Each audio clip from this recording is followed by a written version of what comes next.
My name is Marie Campbell. I'm 68 years old, and 3 days ago I signed the final documents removing my 3 children from my $20 million estate. It wasn't done in anger, though anger had its place. It was done at my mahogany desk in my study, with my estate attorney Patricia watching me initial each page with the same Mont Blanc pen I'd used to sign their college tuition checks, their car loans, their mortgage down payments, and countless other financial gifts over the decades. The irony wasn't lost on me. The catalyst happened 6 weeks ago at Denver International Airport on Easter Sunday. I'd flown in from Chicago to spend the holiday with my family, carrying homemade dinner rolls in my carry-on, and wearing the pearl necklace my late husband Richard had given me 40 years ago. I was supposed to stay through Tuesday, then catch my evening flight back home. Instead, I spent Easter Sunday night alone in a budget hotel near the airport, my suitcase still packed, my heart completely shattered. But let me start at the beginning, because context matters when you're about to hear how 3 successful adults could abandon their widowed mother at an airport and drive away without looking back. Before we jump back in, tell us where you're tuning in from, and if this story touches you, make sure you're subscribed, because tomorrow, I've saved something extra special for you. I never intended to be wealthy. When Richard and I married in 1978, we were both teachers living in a cramped apartment in Evanston, splitting grocery bills and saving every penny for our future. Richard taught high school mathematics while I worked as an elementary school librarian. We drove used cars, shopped at thrift stores, and our biggest luxury was Friday night Chinese takeout. We were happy in that simple way that young couples can be when love feels like enough to build a life on. Our first child, David, came in 1981 when I was 25. Sarah followed 2 years later, and Marcus completed our family in 1985. Those early years were beautiful chaos. Richard would grade papers at the kitchen table while I read bedtime stories. And weekends meant family bike rides through Lincoln Park and picnics with peanut butter sandwiches. We lived paycheck to paycheck, but our children never knew it. Every birthday party, every school event, every small celebration was planned with love, even when our budget was tight. The transformation began in 1987 when Richard's uncle passed away and left him a small inheritance, enough to make a down payment on our first house. It was a modest 3-bedroom colonial in Wilmette. Nothing grand, but it had a backyard where the children could play and enough space for each of them to have their own room. I remember David, then 6, running through the empty rooms before we moved in, his voice echoing as he claimed the bedroom closest to ours. Sarah wanted the room with the window seat, and baby Marcus just toddled between us all, happy to be included in the excitement. But Richard had bigger dreams than our teaching salaries could support. In 1989, he made a decision that would change everything. He quit teaching and used the remaining inheritance money to start a small investment firm. I was terrified. We had 3 young children, a mortgage, and now only my librarian salary to rely on while Richard built something from nothing. I worked extra hours, took on weekend tutoring, and stretched every dollar until it screamed. Many nights I lay awake calculating bills, while Richard worked late in what used to be our dining room, his desk covered with financial reports and client portfolios. The first 2 years were brutal. We lived on pasta and whatever was on sale at the grocery store. I mended clothes instead of buying new ones, and our family vacations became camping trips to state parks. The children adapted without complaint, perhaps too young to understand the stress their parents carried. David learned to help with Marcus while I tutored students in our living room. Sarah became my little helper, organizing books and papers with the seriousness of a much older child. They never asked for things we couldn't afford, and looking back, I wonder if they learned too early to minimize their needs to avoid disappointing us. Richard's persistence paid off slowly, then all at once.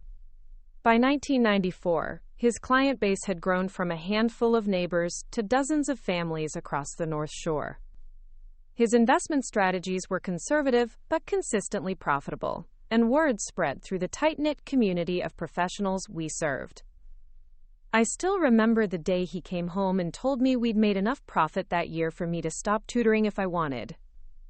I cried in relief, not because I didn't love helping students, but because for the first time in years, I could breathe without calculating the cost of every breath.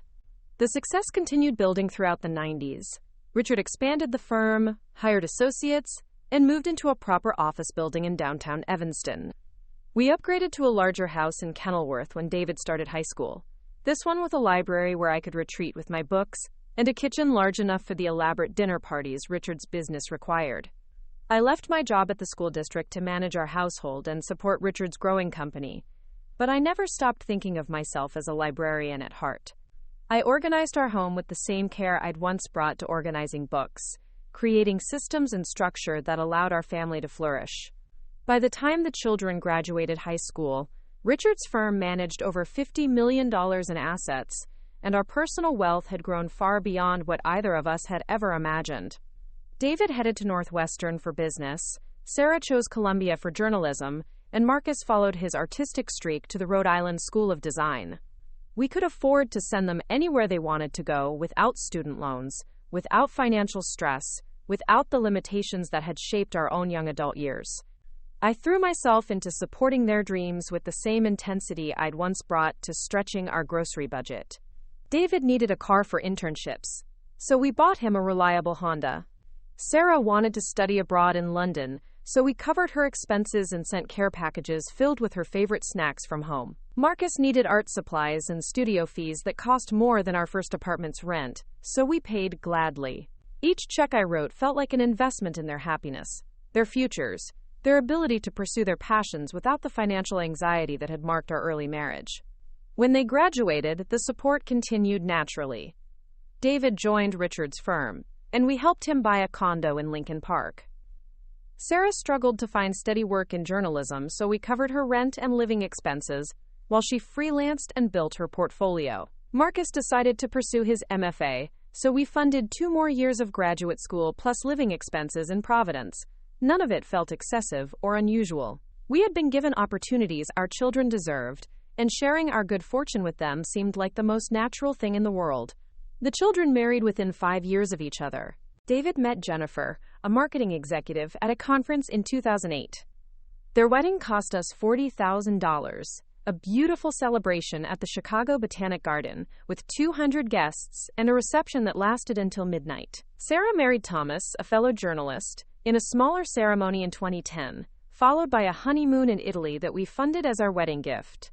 Marcus married Louise in 2012, a joyful celebration that I planned largely myself because Marcus was too busy with his first gallery showing to handle the details. Each wedding brought daughters and sons-in-law into our family, and I embraced them completely. Jennifer seemed sweet if somewhat reserved, always polite but never quite warm. Thomas shared Sarah's passion for social justice and storytelling, and I enjoyed our conversations about books and current events. Luis was an architect with sophisticated taste and strong opinions about design, and he helped Marcus transform their apartment into something that belonged in a magazine. I loved having a larger family, more voices around our holiday table, more reasons to celebrate. The grandchildren arrived throughout the next decade. David and Jennifer had twins, Emma and Ethan, in 2013.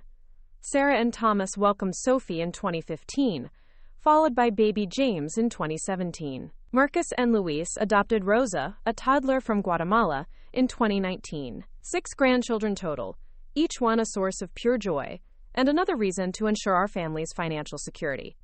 I spent my days planning birthday parties, organizing family vacations, and making sure each grandchild felt specially loved and supported.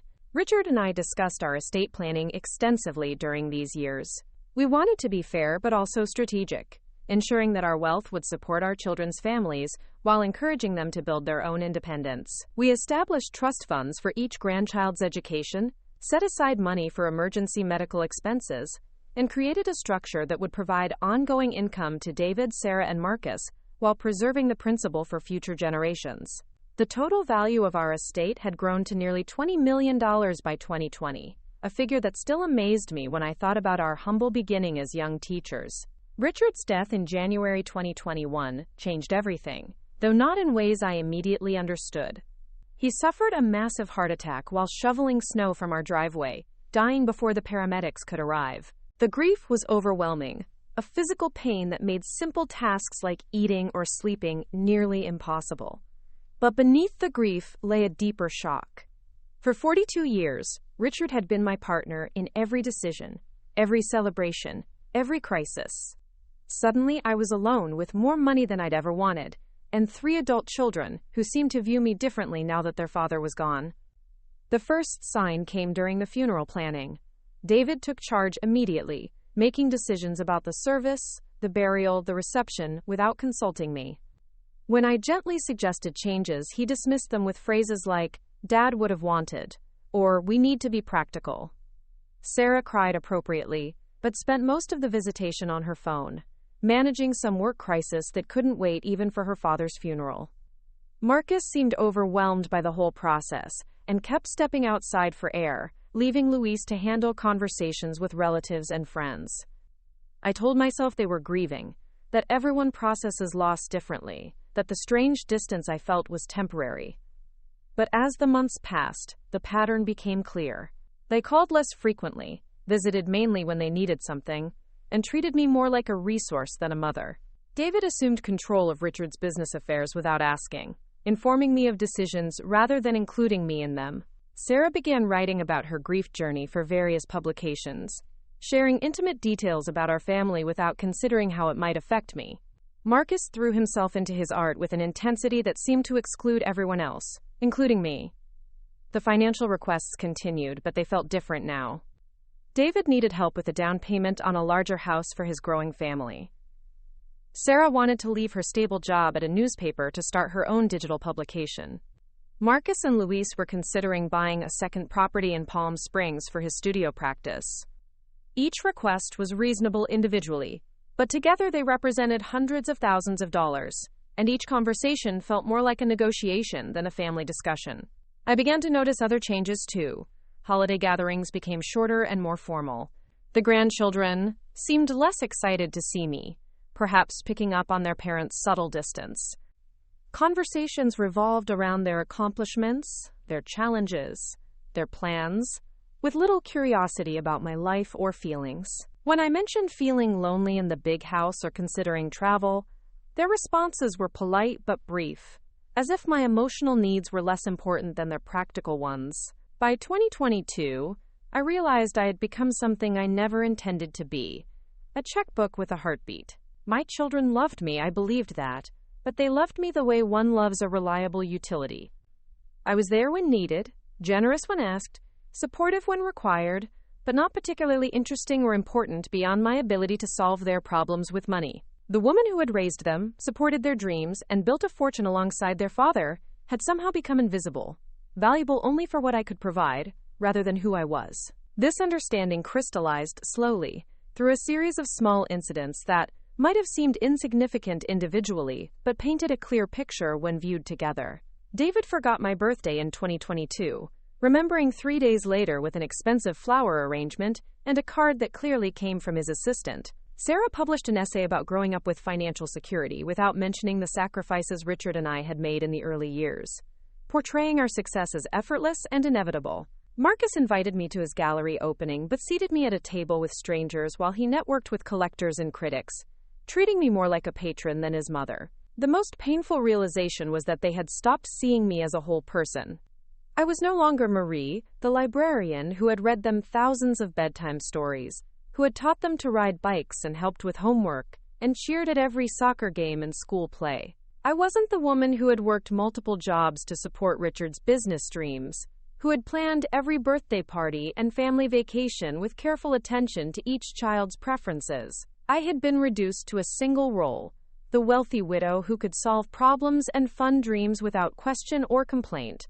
The loneliness was crushing. I lived in a beautiful house filled with photographs of family celebrations, but the actual family felt increasingly distant. I had everything I had once dreamed of: financial security, successful children, healthy grandchildren, but I felt more isolated than I had in our early years, when money was tight but love was abundant. The wealth that was supposed to provide freedom had somehow created a different kind of prison, one where my value was measured entirely in dollars, rather than in the decades of love and sacrifice I had invested in my children's lives. I began to understand that something fundamental had shifted in our relationships, and it wasn't temporary grief or stress. My children had learned to see me as a source of financial support first and a mother second. They loved me, but they loved me conditionally, their affection tied to my willingness to continue funding their choices without question. The unconditional love I had given them throughout their lives was not being returned in kind, and the imbalance was destroying what remained of our authentic connection. By the time Easter 2024 approached, I had been wrestling with these realizations for months. I wanted to believe that spending time together as a family might restore some of the closeness we had lost, that being together without any financial discussions might remind us all of what truly mattered. I decided to visit Denver, where David and his family had moved for his business expansion, and where Sarah and Marcus were planning to join us for the holiday weekend. I looked forward to the trip with desperate hope, seeing it as a chance to reconnect with my children as people rather than as their personal bank. I had no idea that the trip would instead become the final proof that everything I feared about our relationship was true, and that the unconditional love I had spent decades giving would not protect me from the ultimate rejection. Easter Sunday 2024 would mark the end of my life as a mother who put her children first, and the beginning of my journey toward reclaiming my own worth and dignity. The woman who stepped onto that plane in Chicago was still hoping for reconciliation. The woman who would eventually check into a Denver hotel room that night would be planning something entirely different. The weeks leading up to Easter had been filled with the kind of detailed planning that had always brought me joy. I researched flights to get the best connection through Denver, booked my ticket for the Thursday before Easter so I could help with preparations, and spent days deciding what to bring.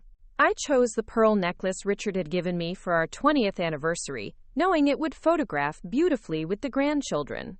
I packed the ingredients for my famous dinner rolls, the ones the family had requested every holiday for the past 15 years, along with the special rolling pin that had belonged to my mother. I also brought gifts, carefully chosen for each grandchild. For Emma and Ethan, now 10 years old, I had selected books from their favorite series plus art supplies for the summer projects they'd mentioned during our last phone call. Sophie, now 8, was obsessed with horses, so I found a beautiful set of horse figurines and a book about riding. 5-year-old James was deep in his dinosaur phase, so I brought him a detailed dinosaur encyclopedia and a fossil digging kit. For little Rosa, now 4, I had chosen a collection of bilingual picture books and a soft stuffed animal that matched her beloved teddy bear at home. For my adult children, I brought more practical gifts. Preparing and narrating this story took us a lot of time. So if you are enjoying it, subscribe to our channel. It means a lot to us. Now, back to the story. David had mentioned needing a new briefcase for client meetings, so I had selected a beautiful leather one from his favorite store. Sarah had been stressed about a freelance project, so I brought her a gift certificate for a spa day and a selection of her favorite teas.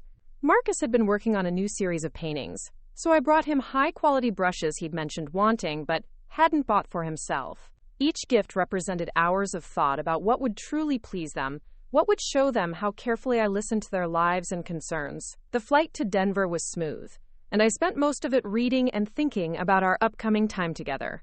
I had made no special requests for the visit, asked for no particular activities or attention. I simply wanted to be present for the holiday, to help where I could, and to enjoy watching my grandchildren hunt for Easter eggs and share in the joy of the season. My expectations were modest: family meals, casual conversation, perhaps an Easter service together, and the simple pleasure of being included in their lives. David met me at the airport on Thursday afternoon, and the first sign of trouble was how rushed he seemed. Instead of the warm greeting I had hoped for, he was checking his phone while walking toward baggage claim, explaining that he had a client call he couldn't miss, and that Jennifer was handling dinner preparations. The conversation during the drive to their house was mostly about his work expansion, the challenges of managing employees in multiple cities, and his frustration with various business details. When I asked about the grandchildren, he gave brief updates without much enthusiasm, and when I mentioned how much I was looking forward to spending time with everyone, he nodded absently while taking another phone call. Their house in Cherry Creek was beautiful, a modern construction with clean lines and expensive finishes that reflected Jennifer's taste more than David's. I had contributed significantly to their down payment, though this was never mentioned during the tour Jennifer gave me of the new rooms and improvements they'd made since my last visit.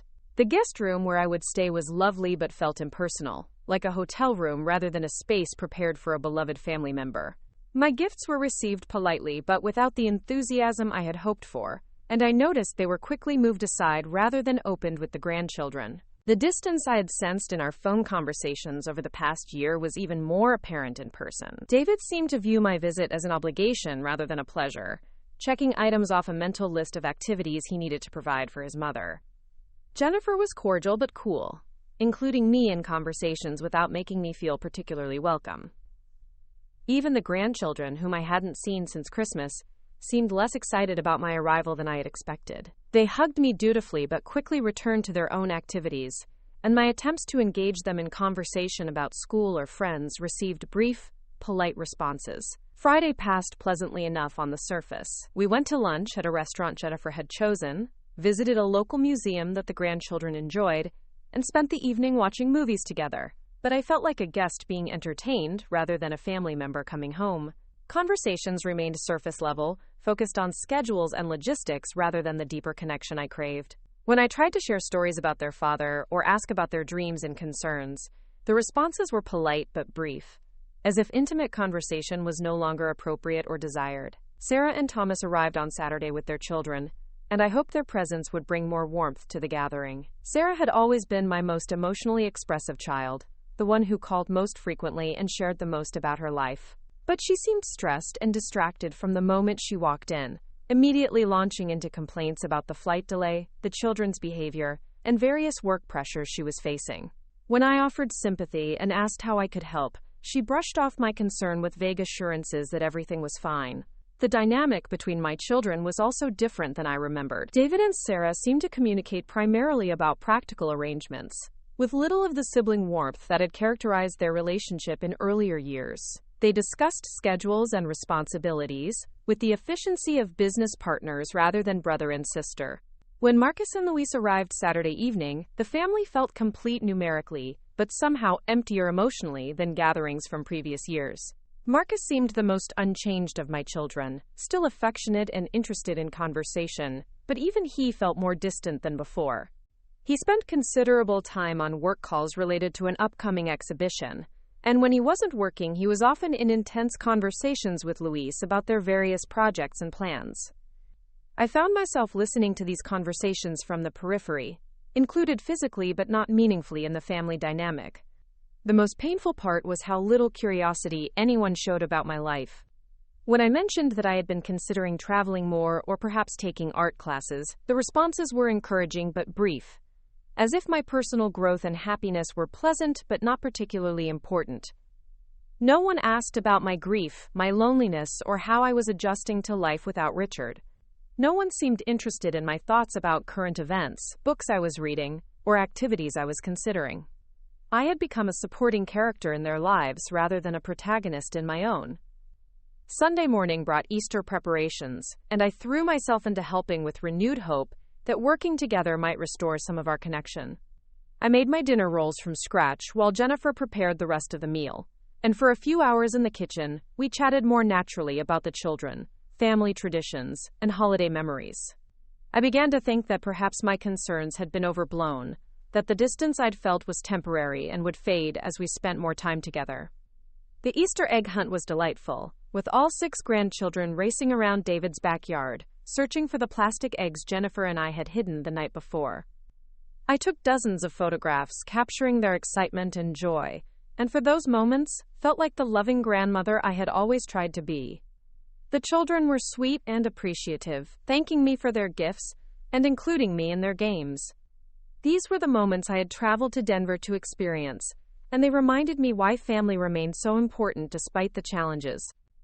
Easter dinner was beautifully prepared and well received. My dinner rolls were praised, as always, and the conversation flowed more easily than it had since my arrival. We talked about the children's school activities, summer vacation plans, and shared memories from previous holidays. For a few hours, we felt like a normal family, enjoying a traditional celebration. I began to relax, thinking that perhaps the visit would end on a positive note and that my concerns about our relationship had been exaggerated. But after dinner, as the children played and the adults cleaned up, I overheard a conversation that shattered my remaining illusions about our family dynamic.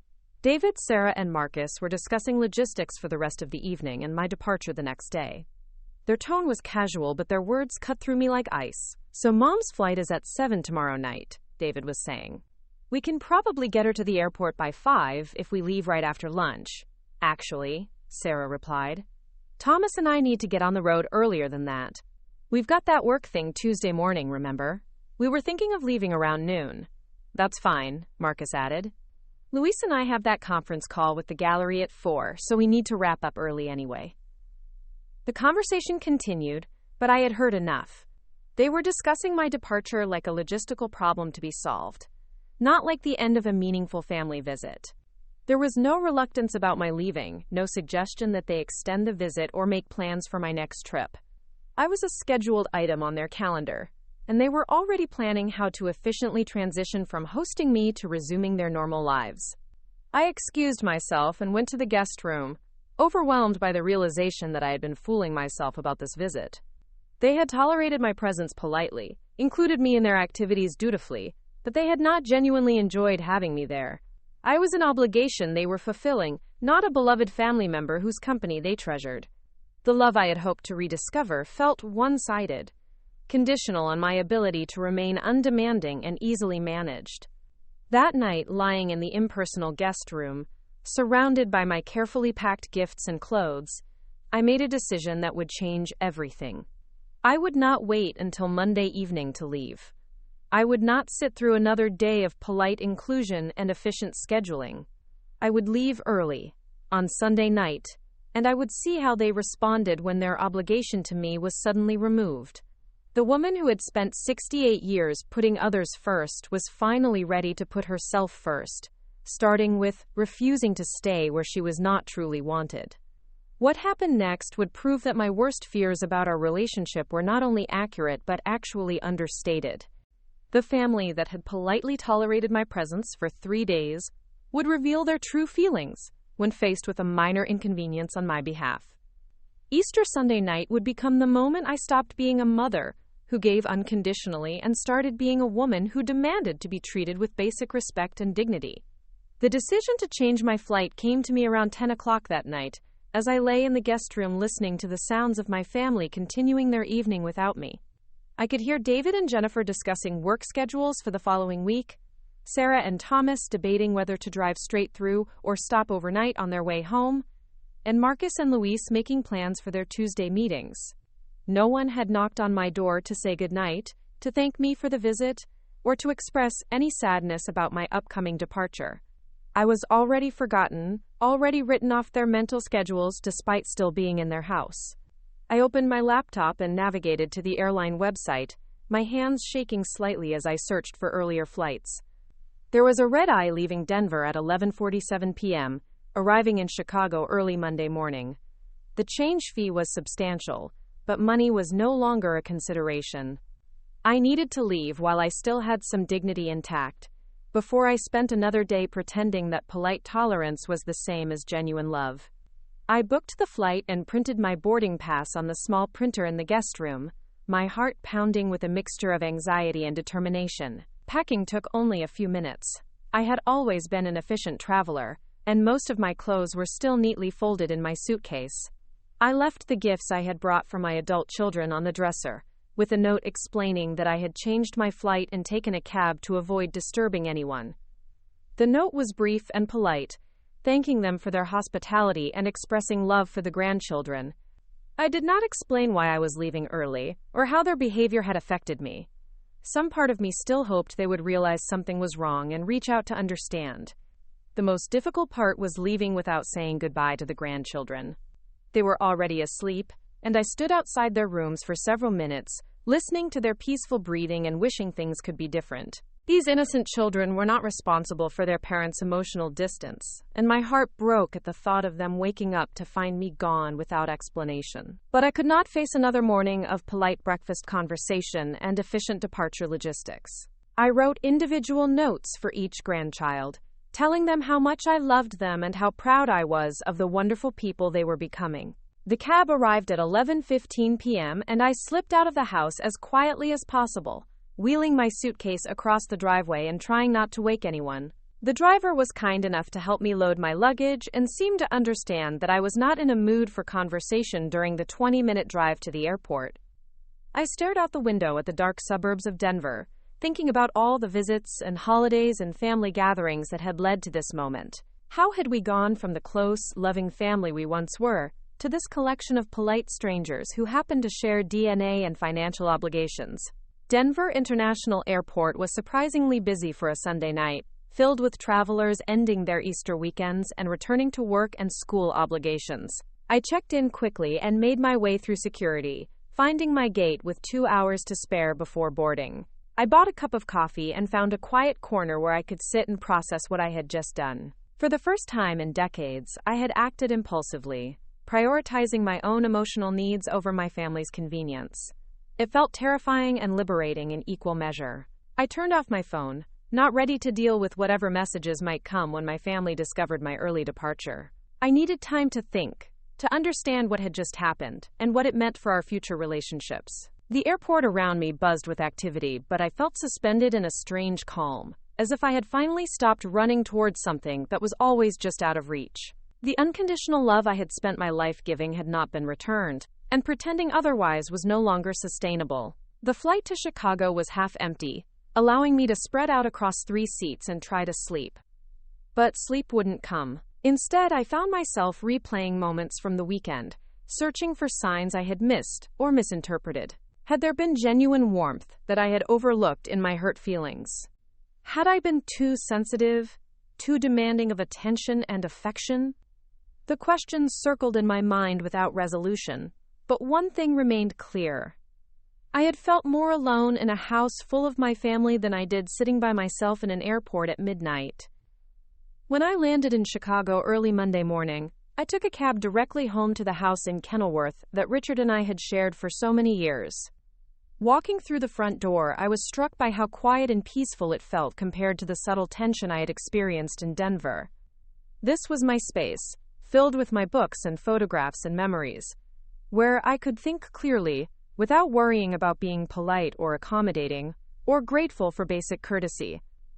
I made coffee and sat at the kitchen table where Richard and I had planned so many family celebrations, where I had written countless checks to support our children's dreams, where I had spent the previous months worrying about our deteriorating relationships.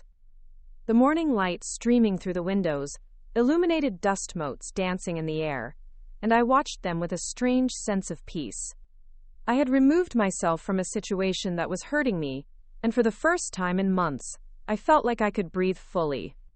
Around 9 o'clock, I turned my phone back on and watched the messages pour in. The first was from David, sent at 7:30 a.m. Denver time. "Mom, we found your note. Why did you leave early? We could have driven you to the airport."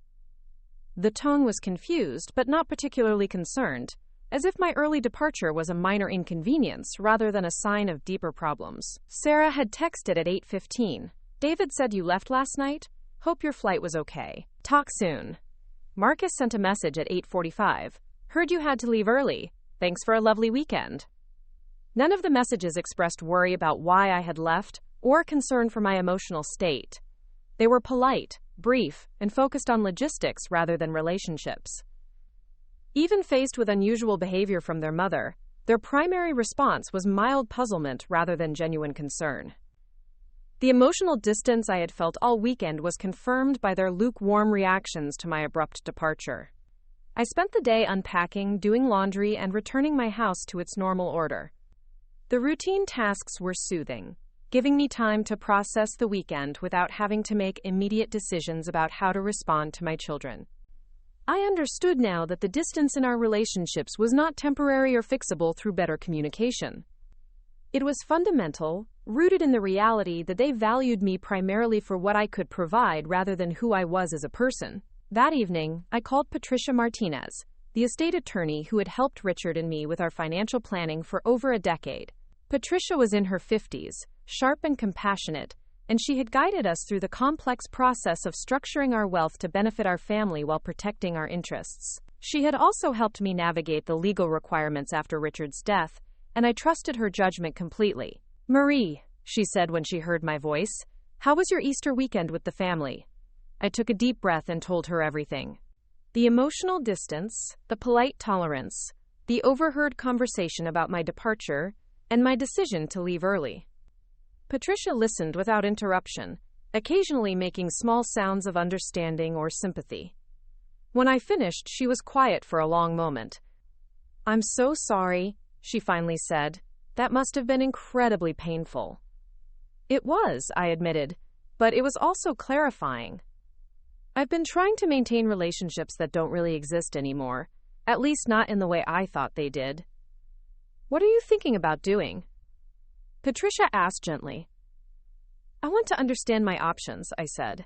"Regarding the estate, the trusts, all of it. I need to know what choices I have." Patricia scheduled a meeting for the following Thursday, giving me time to gather my thoughts and documents.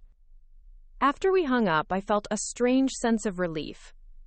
For months, I had been struggling with the painful realization that my relationships with my children had fundamentally changed. Now, finally, I was ready to do something about it rather than just endure the situation and hope it would improve. The rest of the week passed quietly.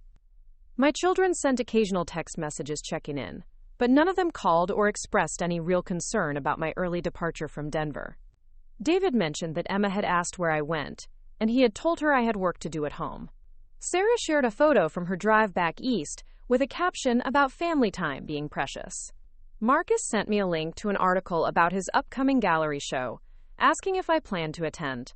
All of their communications were pleasant and surface level, exactly what I had come to expect from our interactions. Thursday afternoon, I sat across from Patricia in her downtown office, surrounded by law books and family photos that reminded me of happier times in my own life. She had prepared several folders of documents, and her expression was serious as she began to explain my options. "Let's start with the basics," she said. "The estate, as currently structured, leaves the majority of your assets to your 3 children in equal shares, with additional provisions for the grandchildren's education and some charitable donations.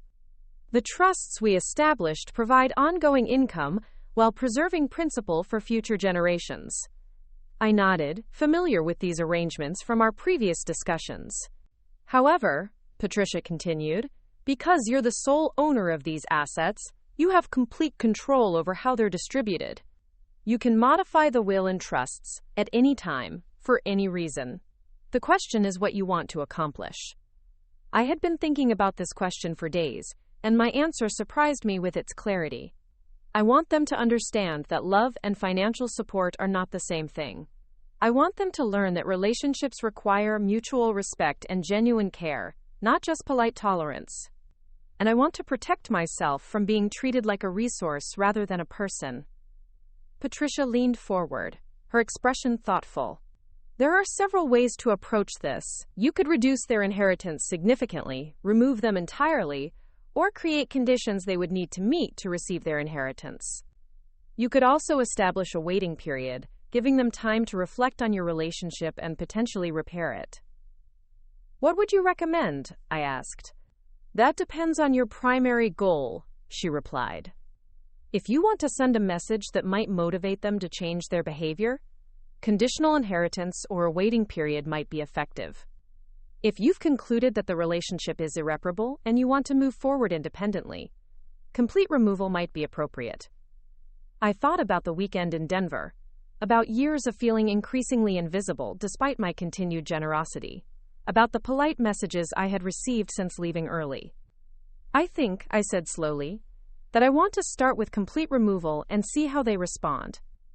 The call came on a Tuesday morning while I was tending to my garden, 3 weeks after my meeting with Patricia. I had spent those weeks in careful consideration, reviewing documents, reflecting on decades of family dynamics, and slowly coming to terms with decisions I never thought I would need to make. The spring flowers were beginning to bloom, and there was something symbolic about new growth emerging from what had appeared to be lifeless ground through the long winter months.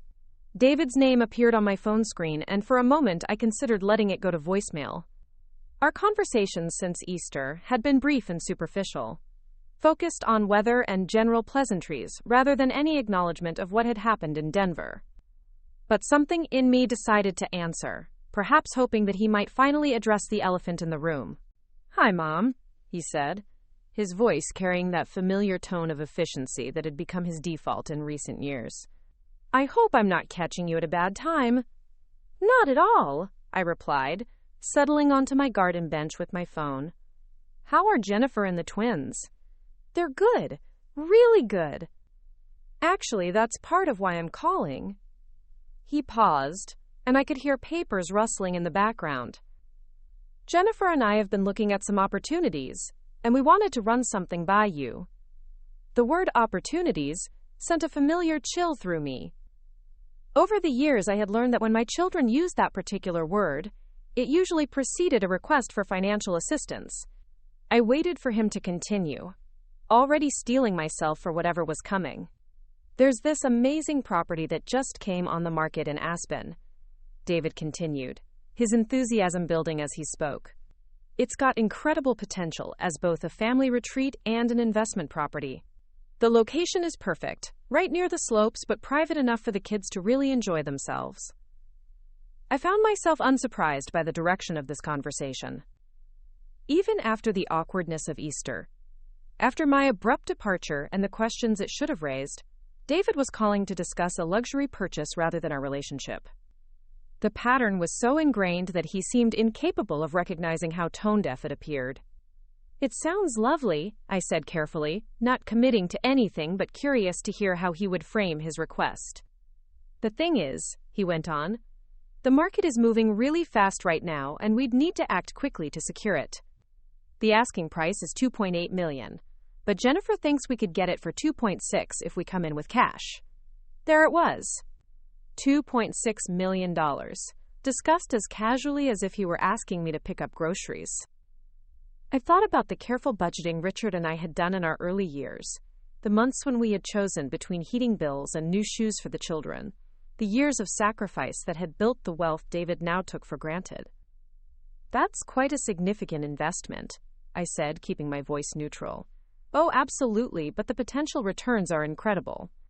And more importantly, it would give us a place where the whole family could gather for holidays and vacations.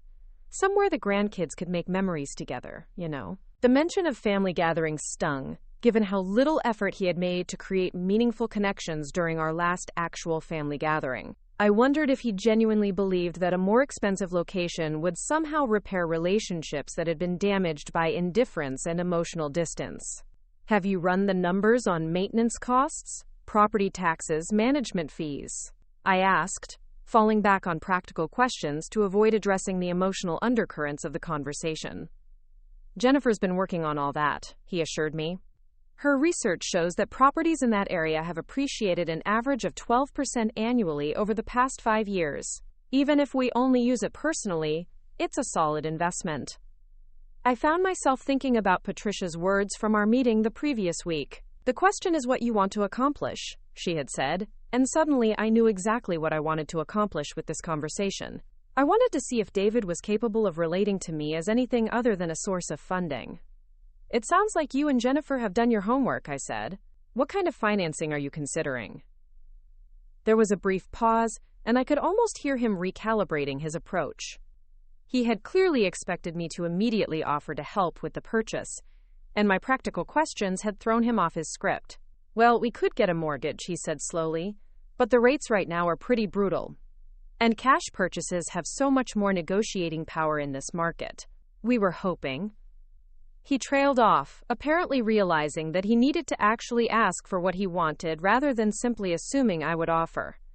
"You were hoping I might help with the purchase," I said, completing his sentence. "It would be an incredible investment for the whole family," he said quickly. "And we'd structure it however makes the most sense from a tax perspective. Maybe as a loan, or we could set up some kind of partnership arrangement." I stood up from my garden bench and walked toward the house, needing movement to process the surreal nature of this conversation. 3 weeks after leaving his house early because I felt unwelcome and emotionally neglected, my son was calling to ask for nearly $3 million, as if nothing had happened between us. "David," I said, "can I ask you something?" "Of course. Do you think there's anything we should discuss about Easter weekend?" Another pause, longer this time. When he spoke again, his voice carried a note of confusion that sounded genuine. What do you mean? I left your house early without saying goodbye to anyone. I took a cab to the airport at 11 at night and flew home alone. Did that seem normal to you? Well, you said you had things to take care of at home, he replied. I figured you just had your schedule mixed up, or something came up with your book club or the charity work you do. The casual dismissal of my behavior was perhaps more telling than anger would have been. David had given so little thought to my emotional state that he had invented perfectly reasonable explanations for what should have been concerning behavior. He had not wondered if I was upset, hurt, or unhappy. He had simply filed my early departure under Mom's mysterious activities and moved on with his life. Nothing came up, I said quietly. I left because I felt unwelcome in your home. The silence that followed was long and uncomfortable. I could hear David's breathing on the other end of the line, and I imagined him struggling to process information that didn't fit his narrative of our relationship. Unwelcome? He finally said. Mom, that's crazy. We were happy to have you there. Were you? I asked. Because, from where I sat, it felt like I was an obligation you were fulfilling, rather than a family member you were excited to see. I don't understand where this is coming from, David said, and his tone had shifted from confusion to mild irritation. We included you in everything. We took you to lunch, we went to the museum, we had Easter dinner together. What more did you want? The question hung in the air between us, and I realized that David genuinely didn't understand the difference between including someone in activities and actually wanting their company. He had checked off the boxes of hosting his mother without ever considering whether the experience had been meaningful for either of us. I wanted to feel like you were glad I was there, I said simply. I wanted conversations about something other than logistics and schedules. I wanted to feel like my presence added something to your life, rather than just creating more work for you. That's not fair, David said, his voice rising slightly. We have busy lives, Mom. We can't just drop everything and focus entirely on entertaining you when you visit. The word entertaining hit me like a physical blow. That was how he saw my visits now, as entertainment he was required to provide rather than time with someone he loved. I thought about all the years I had rearranged my own schedule to accommodate his needs, all the times I had dropped everything to help with childcare or travel, or simply to provide a listening ear when he was stressed. I wasn't asking to be entertained, I said. I was asking to be included as a person who matters to you, not just as someone you have to manage. You do matter to us, David protested. That's why we invited you for Easter. That's why we're talking about this Aspen property as something for the whole family. And there it was, the connection between his request for money and his protestations of love. The Aspen property wasn't really about family togetherness. It was about creating a structure where my financial contribution would be expected and ongoing, where my value to the family would be permanently tied to my ability to fund their lifestyle aspirations. David, I said, I need to ask you directly. If I weren't able to help you financially anymore, would you still want me to visit? Would you still call to check on me? Invite me to spend time with the grandchildren? Include me in your life? The question seemed to genuinely stump him. I could hear him struggling to formulate a response, and his struggle was more telling than any answer he might have given. What kind of question is that? He finally said. You're my mother. Of course I'd still want you in my life. But his voice carried no conviction, and we both knew he was saying what he thought he should say, rather than what he actually felt. The David who had called to ask for nearly $3 million had not been thinking about my emotional needs or our relationship. He had been thinking about a property acquisition and the fastest way to fund it. I think, I said carefully, that we need to take some time to figure out what kind of relationship we actually have versus what kind we think we should have. Mom, you're overthinking this, David said, his tone becoming patronizing in a way that made my teeth clench. We love you. We're grateful for everything you've done for us. But we're adults now with our own families and responsibilities. We can't go back to being little kids who need constant attention from their mother. The casual cruelty of that statement took my breath away. I had never asked for constant attention. I had simply asked to be treated with the same respect and consideration that I had spent decades showing to my children. Instead, David was framing my need for genuine connection as childish and unreasonable. "You're right," I said, my voice steady despite the storm of emotions churning inside me. "You are adults, and you get to choose how to conduct your relationships, just like I get to choose how to conduct mine." "What's that supposed to mean?" "It means that I'm going to think carefully about how I want to spend my time and energy going forward," I replied, "including how I want to handle the Aspen property question." I could hear David's sharp intake of breath. For the first time in our conversation, he seemed to realize that he might not get the answer he had been expecting. "Mom, this is a really good opportunity," he said, his voice taking on a note of urgency. "Properties like this don't come on the market very often, and the timing is perfect with the kids getting older and being able to really appreciate something like this." "I'm sure it is a good opportunity," I agreed. "For someone. I'm just not sure it's the right opportunity for me." "What do you mean?" "I mean that I'm not interested in funding family gathering places where I don't feel genuinely welcome," I said, surprised by my own directness. "If you want a vacation home in Aspen, that's wonderful.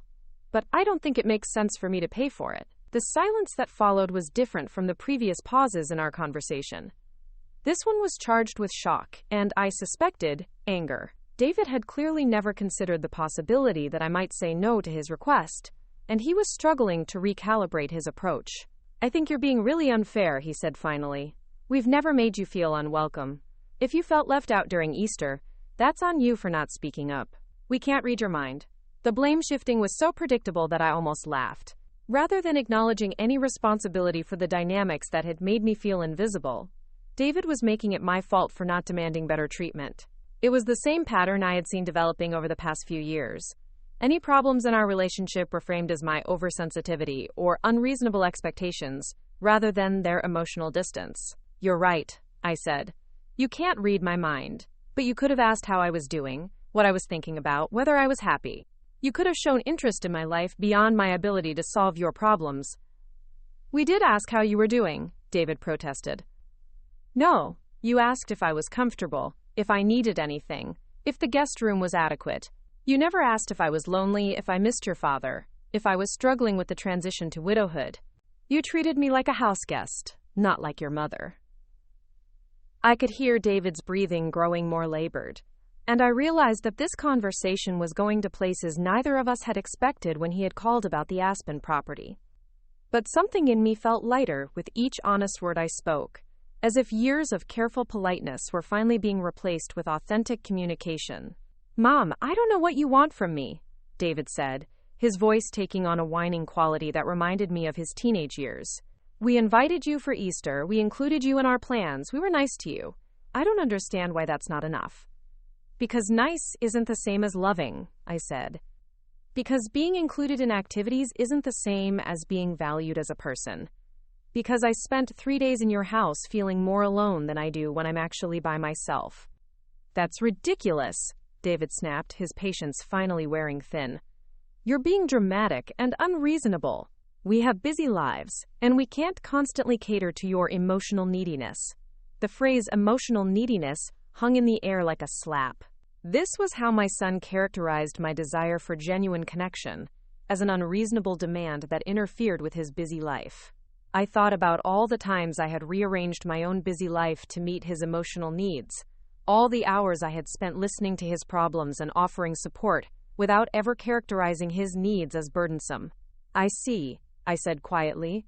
"Well, thank you for clarifying how you view our relationship."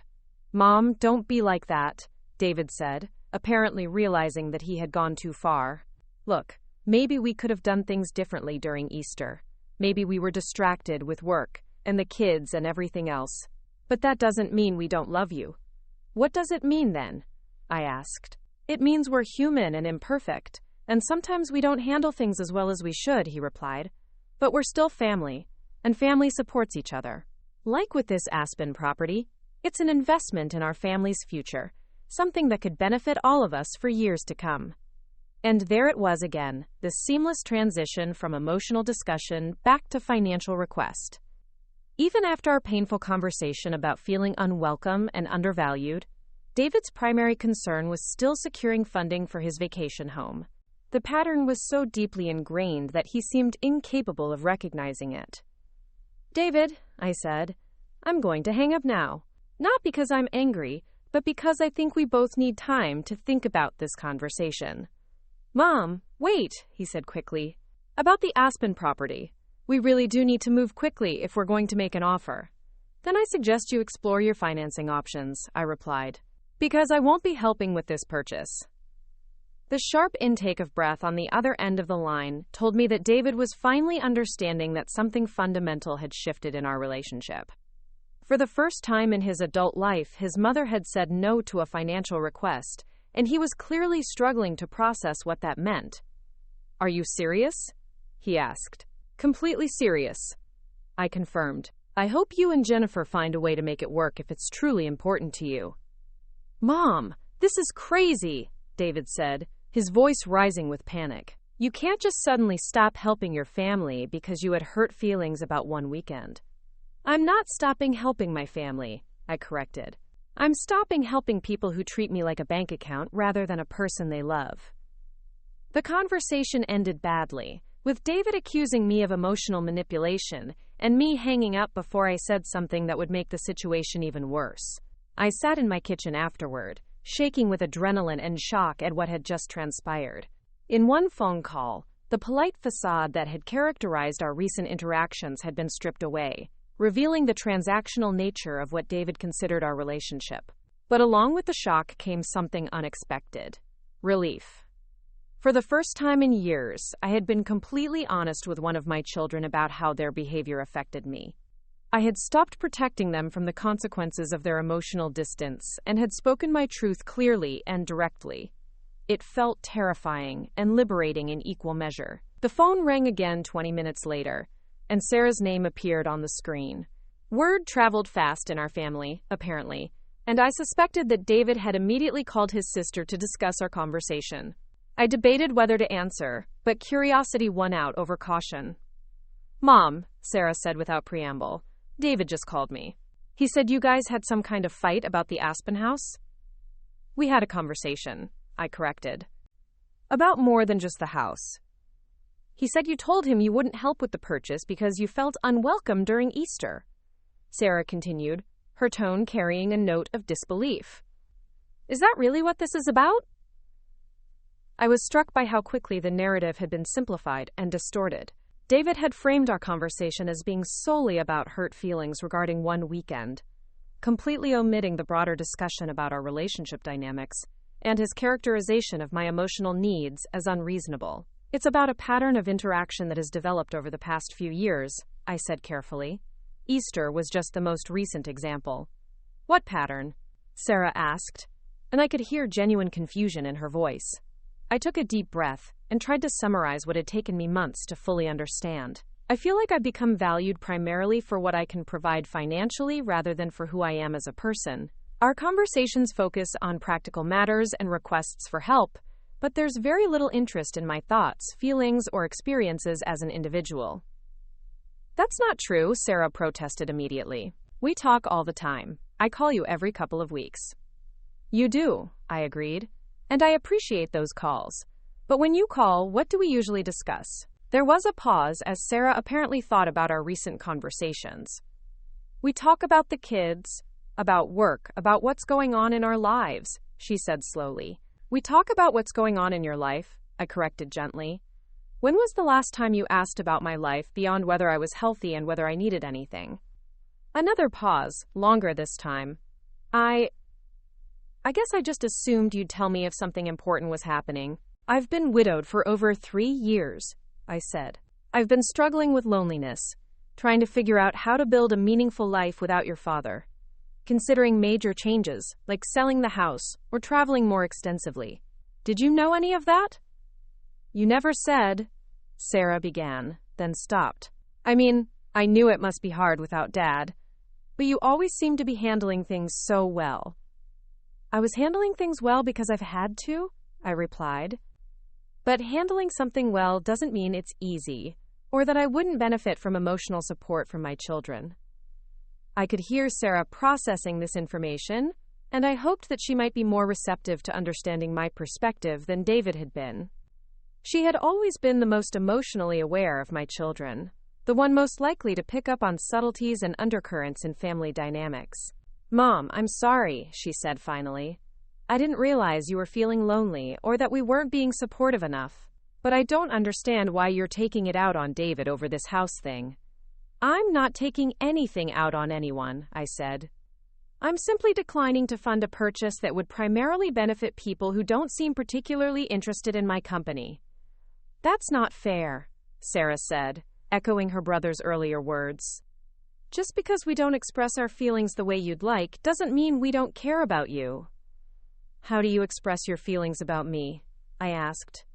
"When was the last time any of you told me that you missed me, or that you were proud of something I'd accomplished, or that you valued my advice or perspective on something important?" The question seemed to stump Sarah as completely as it had David. I realized that my children had become so accustomed to receiving emotional support and validation from me that they had never developed the habit of offering it in return. Our relationships had become fundamentally one-sided, with me providing encouragement, interest, and financial support, while they provided polite updates and occasional expressions of gratitude. "We show that we care by including you in family events and asking for your advice about important decisions," Sarah said defensively. "Do you ask for my advice?" I challenged. "Or do you ask for my financial support and assume that constitutes asking for advice?" "That's not," Sarah started, then stopped. I could almost hear her reviewing recent conversations and perhaps recognizing the pattern I had described. "Sarah," I said gently, "I love you and your brothers more than anything in the world, but I've realized that love has to be mutual to be sustainable. I can't continue pouring myself into relationships where I'm valued primarily as a resource rather than as a person." "You're being really dramatic," Sarah said, but her voice lacked conviction. "We're just not as emotionally expressive as some families. That doesn't mean we don't love you." "Maybe not," I agreed, "but it means I need to make some changes in how I approach our relationships going forward." "What kind of changes?" "I'm going to start prioritizing my own emotional needs instead of constantly prioritizing everyone else's," I said. "I'm going to spend my time and energy on relationships that feel mutual and fulfilling, rather than ones that leave me feeling depleted and unappreciated." "Are you saying you don't want to see us anymore?" Sarah asked, and for the first time in our conversation, I heard genuine concern in her voice. "I'm saying that I want to see you when you actually want to see me," I replied. "Not when you need something from me or when you feel obligated to include me in family events." "How are we supposed to know the difference?" The question revealed so much about how fundamentally our relationships had changed.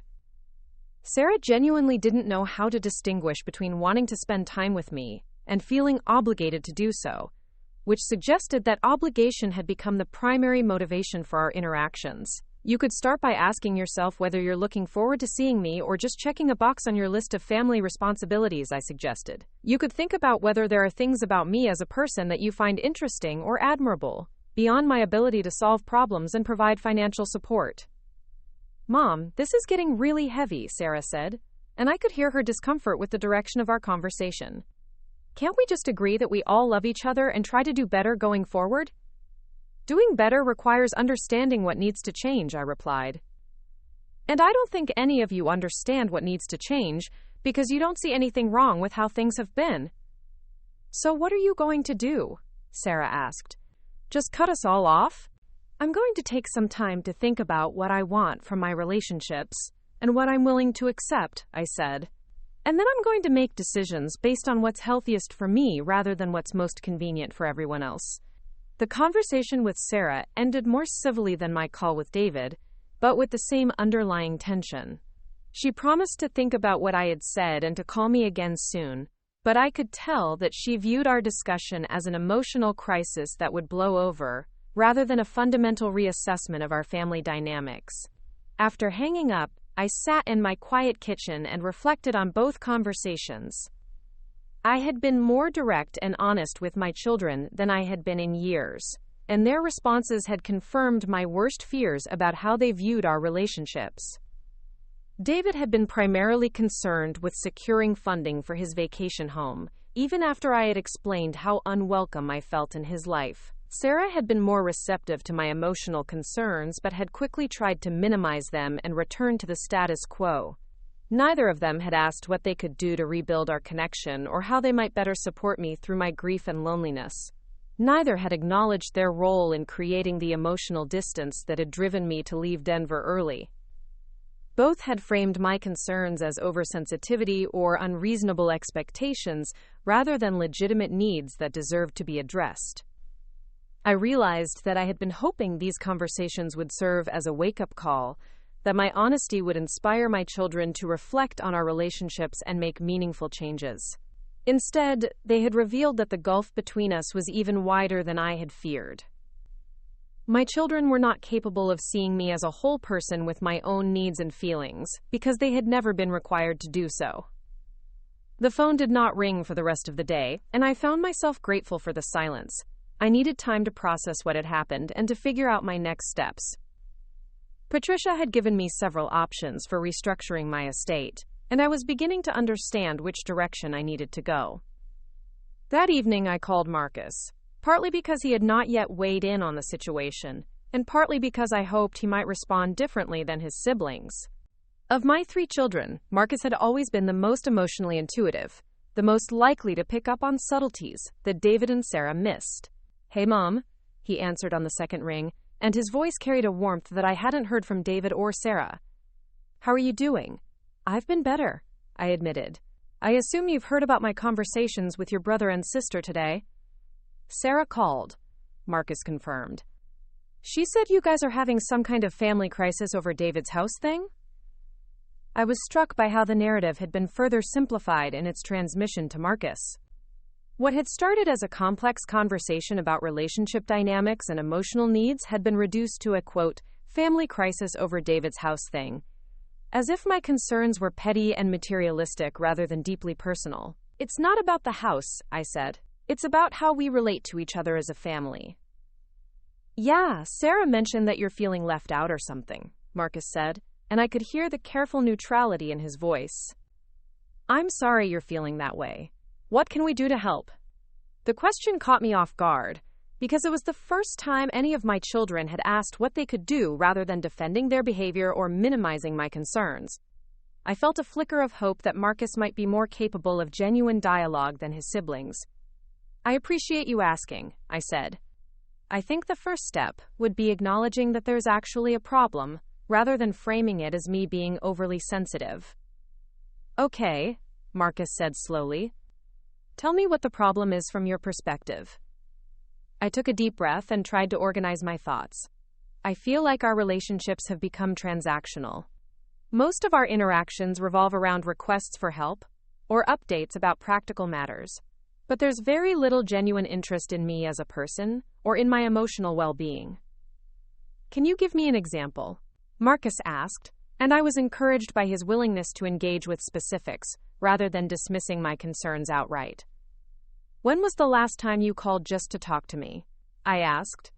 "Not because you needed something or had news to share, but because you missed me and wanted to hear my voice." Marcus was quiet for a long moment, and I could almost hear him thinking. Honestly, I can't remember," he finally admitted. "But Mom, that doesn't mean I don't miss you or think about you. I just get busy with work and Luis and all the day-to-day stuff." "I understand that," I said. "But busyness doesn't explain why our conversations focus entirely on your life and rarely include questions about mine." "What do you mean?" "When you call, you tell me about your gallery shows, your art projects, your travel plans, your work stress," I explained. "And I love hearing about all of that because I'm interested in your life and proud of your accomplishments. But you rarely ask about my interests, my activities, my thoughts about things that don't directly relate to you." "I ask how you're doing," Marcus protested. "You ask if I'm healthy and if I need anything," I corrected. "Which are practical questions, not personal ones. You don't ask what I'm reading, what I'm thinking about, whether I'm happy, what my hopes and fears are, how I'm processing grief, what I want for my future." Marcus was quiet again, processing what I had said. "You're right," he finally admitted. "I guess I just assumed, I mean, you always seem so together, so self-sufficient. I didn't think you needed that kind of support from us. Everyone needs emotional support, I said gently, including mothers, especially widowed mothers who are trying to figure out how to rebuild their lives after losing their partner of 42 years. God, Mom, I'm sorry, Marcus said, and I could hear genuine remorse in his voice. You're absolutely right. We've been really selfish and self-absorbed. The acknowledgement was like a balm on an open wound. For the first time in our recent conversations, one of my children had taken responsibility for their role in our relationship problems, rather than defending their behavior or blaming me for being too sensitive. Thank you for saying that, I said. It means more to me than you know. What can I do differently? Marcus asked. How can I be a better son? The question brought tears to my eyes because it was exactly what I had been hoping to hear from one of my children.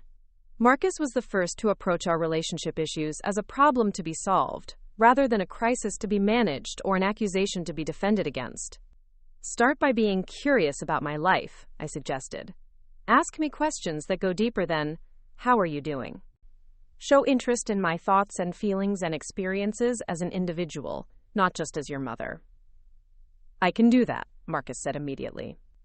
And I'm sorry it took this conversation for me to realize I wasn't doing it already. We talked for another hour, and it was the most meaningful conversation I had had with any of my children in months. Marcus asked about my grief process, my social activities, my thoughts about the future, and my feelings about living alone in the house I had shared with Richard. He listened without trying to fix or minimize my experiences, and he shared his own feelings about losing his father and watching me navigate widowhood. But even with Marcus, the conversation eventually turned to practical matters. He mentioned that he and Luis were considering buying a studio space for his art practice, and while he didn't directly ask for financial help, the implication was clear. The pattern was so deeply ingrained that even my most emotionally aware child couldn't entirely separate our relationship from my financial resources. Marcus, I said when he brought up the studio space, I need to ask you something, and I want you to be completely honest. Okay, if I weren't able to help you financially anymore, would our relationship change? He was quiet for a long time, and I appreciated that he was actually considering the question, rather than giving me an automatic reassurance. I don't know, he finally said.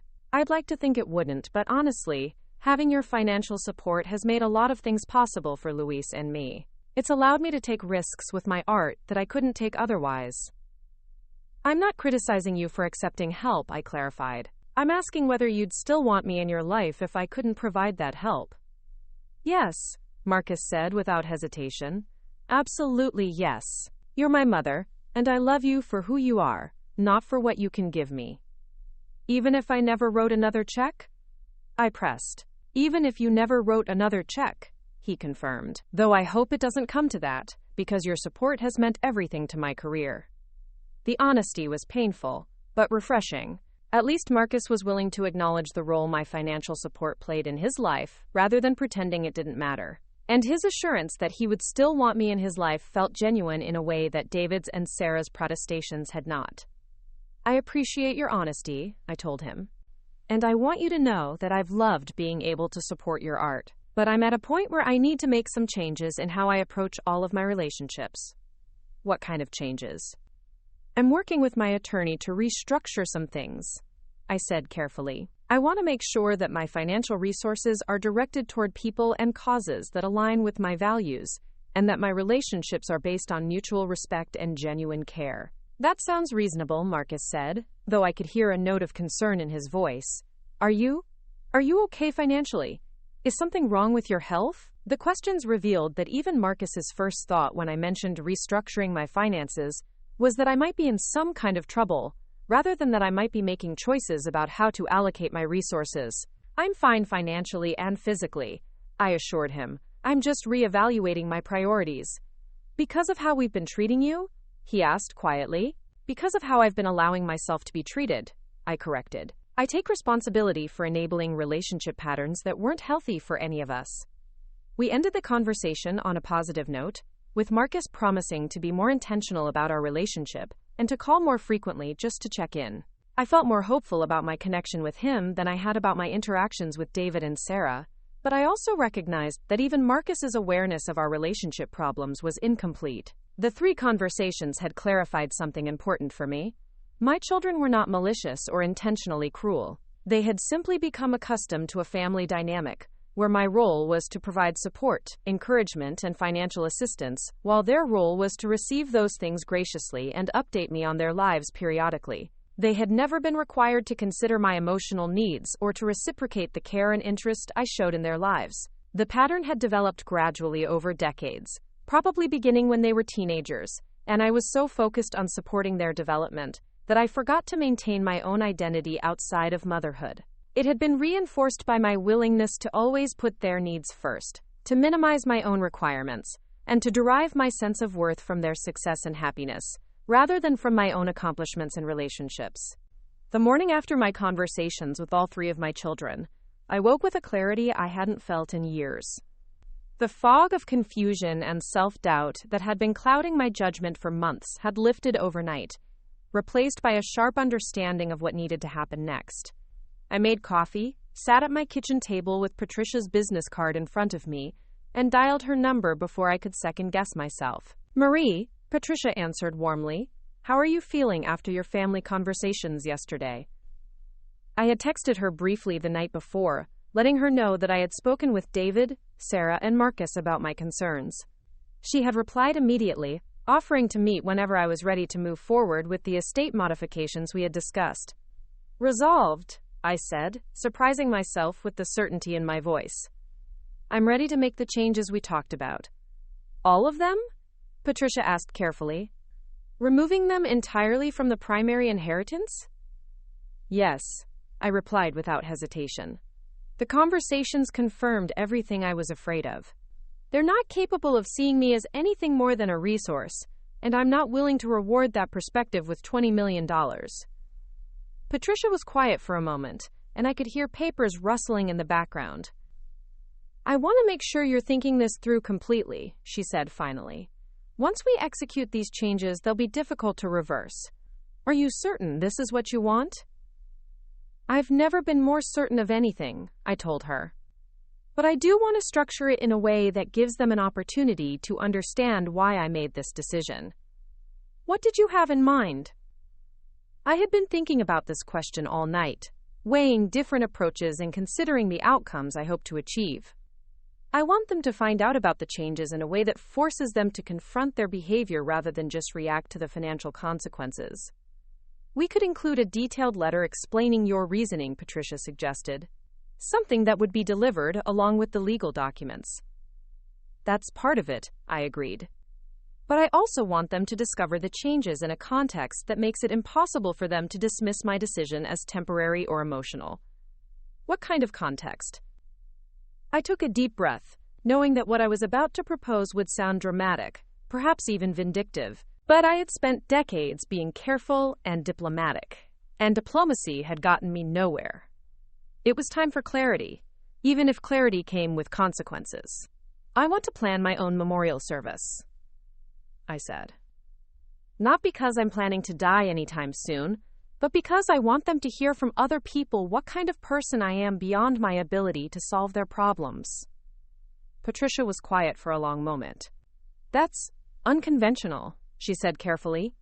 "I know it sounds extreme," I continued, "but I've realized that my children have such a limited view of who I am that they might not even recognize the person being described at my actual funeral. I want them to hear from my friends, my colleagues, the people I've volunteered with over the years. I want them to understand that I have a life and identity that exists completely separate from my role as their mother and financial benefactor. And you want to be there to see their reactions?" "I want to be there to answer their questions," I corrected. "To explain my decisions and to give them a chance to respond once they understand the full scope of what they've lost." Patricia scheduled a meeting for later that week to begin drafting the necessary documents. As we worked through the legal language over the following days, I felt a strange sense of peace settling over me. For the first time in years, I was making decisions based on my own values and needs, rather than on what would be most convenient or comfortable for my children. The new will was straightforward in its structure, but revolutionary in its implications. The bulk of my estate would be divided between several charities that have been meaningful to Richard and me over the years, including literacy programs, scholarships for first-generation college students, and organizations supporting widowed women. Each of my children would receive a modest inheritance of $50,000, enough to acknowledge our family connection but not enough to significantly impact their lifestyles. The grandchildren's education funds would remain intact but would be managed by an independent trustee rather than by their parents. I wanted to ensure that Emma, Ethan, Sophie, James, and Rosa would have opportunities for higher education regardless of how their parents responded to my other decisions. More importantly, Patricia helped me draft a comprehensive letter explaining my reasoning. The letter detailed the patterns of behavior that had led to my decision, specific examples of how I had felt undervalued and dismissed, and a clear explanation of what would need to change for our relationships to be repaired. It was not angry or accusatory, but it was unflinchingly honest about the impact their behavior had had on me. While Patricia worked on the legal documents, I began planning what I had started thinking of as my living memorial. I reached out to friends from my book club, colleagues from my volunteer work at the Literacy Center, neighbors who had become close friends over the years, and several people who had worked with Richard and me in various capacities. I explained that I was planning a celebration of life event for myself while I was still alive to enjoy it, and that I hoped they would participate by sharing memories or thoughts about our friendship. The responses were overwhelmingly positive, with many people expressing admiration for the concept and eagerness to participate. Martha Chen, who had been my closest friend since we met at the Literacy Center 5 years earlier, immediately offered to help with planning and coordination. Several others volunteered to speak or to help with logistics. As word spread about the event, I was amazed by how many people wanted to be involved. Richard's former business partner wanted to share stories about our early years and the sacrifices we had made to build the company. The director of the scholarship fund we had established wanted to talk about our commitment to education. A woman whose family had been helped by our emergency assistance fund wanted to describe how our support had changed her children's lives. I realized that over the decades of focusing primarily on my role as a mother, I had forgotten how many other relationships and contributions had defined my life. The woman my friends and colleagues knew was complex, accomplished, and valued for her intelligence, compassion, and integrity. She was someone worth knowing and celebrating, completely separate from her ability to write checks or solve other people's problems. The planning process took several weeks, during which my children maintained their usual pattern of occasional text messages and brief phone calls. David had clearly decided to wait for me to come to my senses about the Aspen property, sending me real estate listings and market analyses as if my objection had been based on financial rather than emotional concerns. Sarah called every 10 days or so with updates about her work and the children, maintaining the same surface-level conversations we had been having for months. Marcus was the most improved, calling more frequently and asking more personal questions, but even his efforts felt somewhat forced, as if he were following a script rather than engaging naturally. None of them seemed particularly curious about how I was spending my time or what I was planning. When I mentioned that I was organizing a gathering of friends, they responded with polite interest but no follow-up questions. Their lack of curiosity about my social life was perhaps the clearest indicator of how little they thought about me as an individual, rather than as their mother. The invitations went out 3 weeks before the scheduled event, which I had decided to hold at the country club where Richard and I had been members for over 20 years. The venue was elegant but not ostentatious, large enough to accommodate the 60 people who had expressed interest in attending, and familiar enough to feel comfortable for me. I debated extensively about whether to invite my children. Part of me wanted them to be surprised by the scope of the event and the caliber of people who wanted to honor me. But another part of me recognized that ambushing them would be cruel and counterproductive. If I wanted them to understand the full context of my decisions, they needed to be present for the conversations that would provide that context.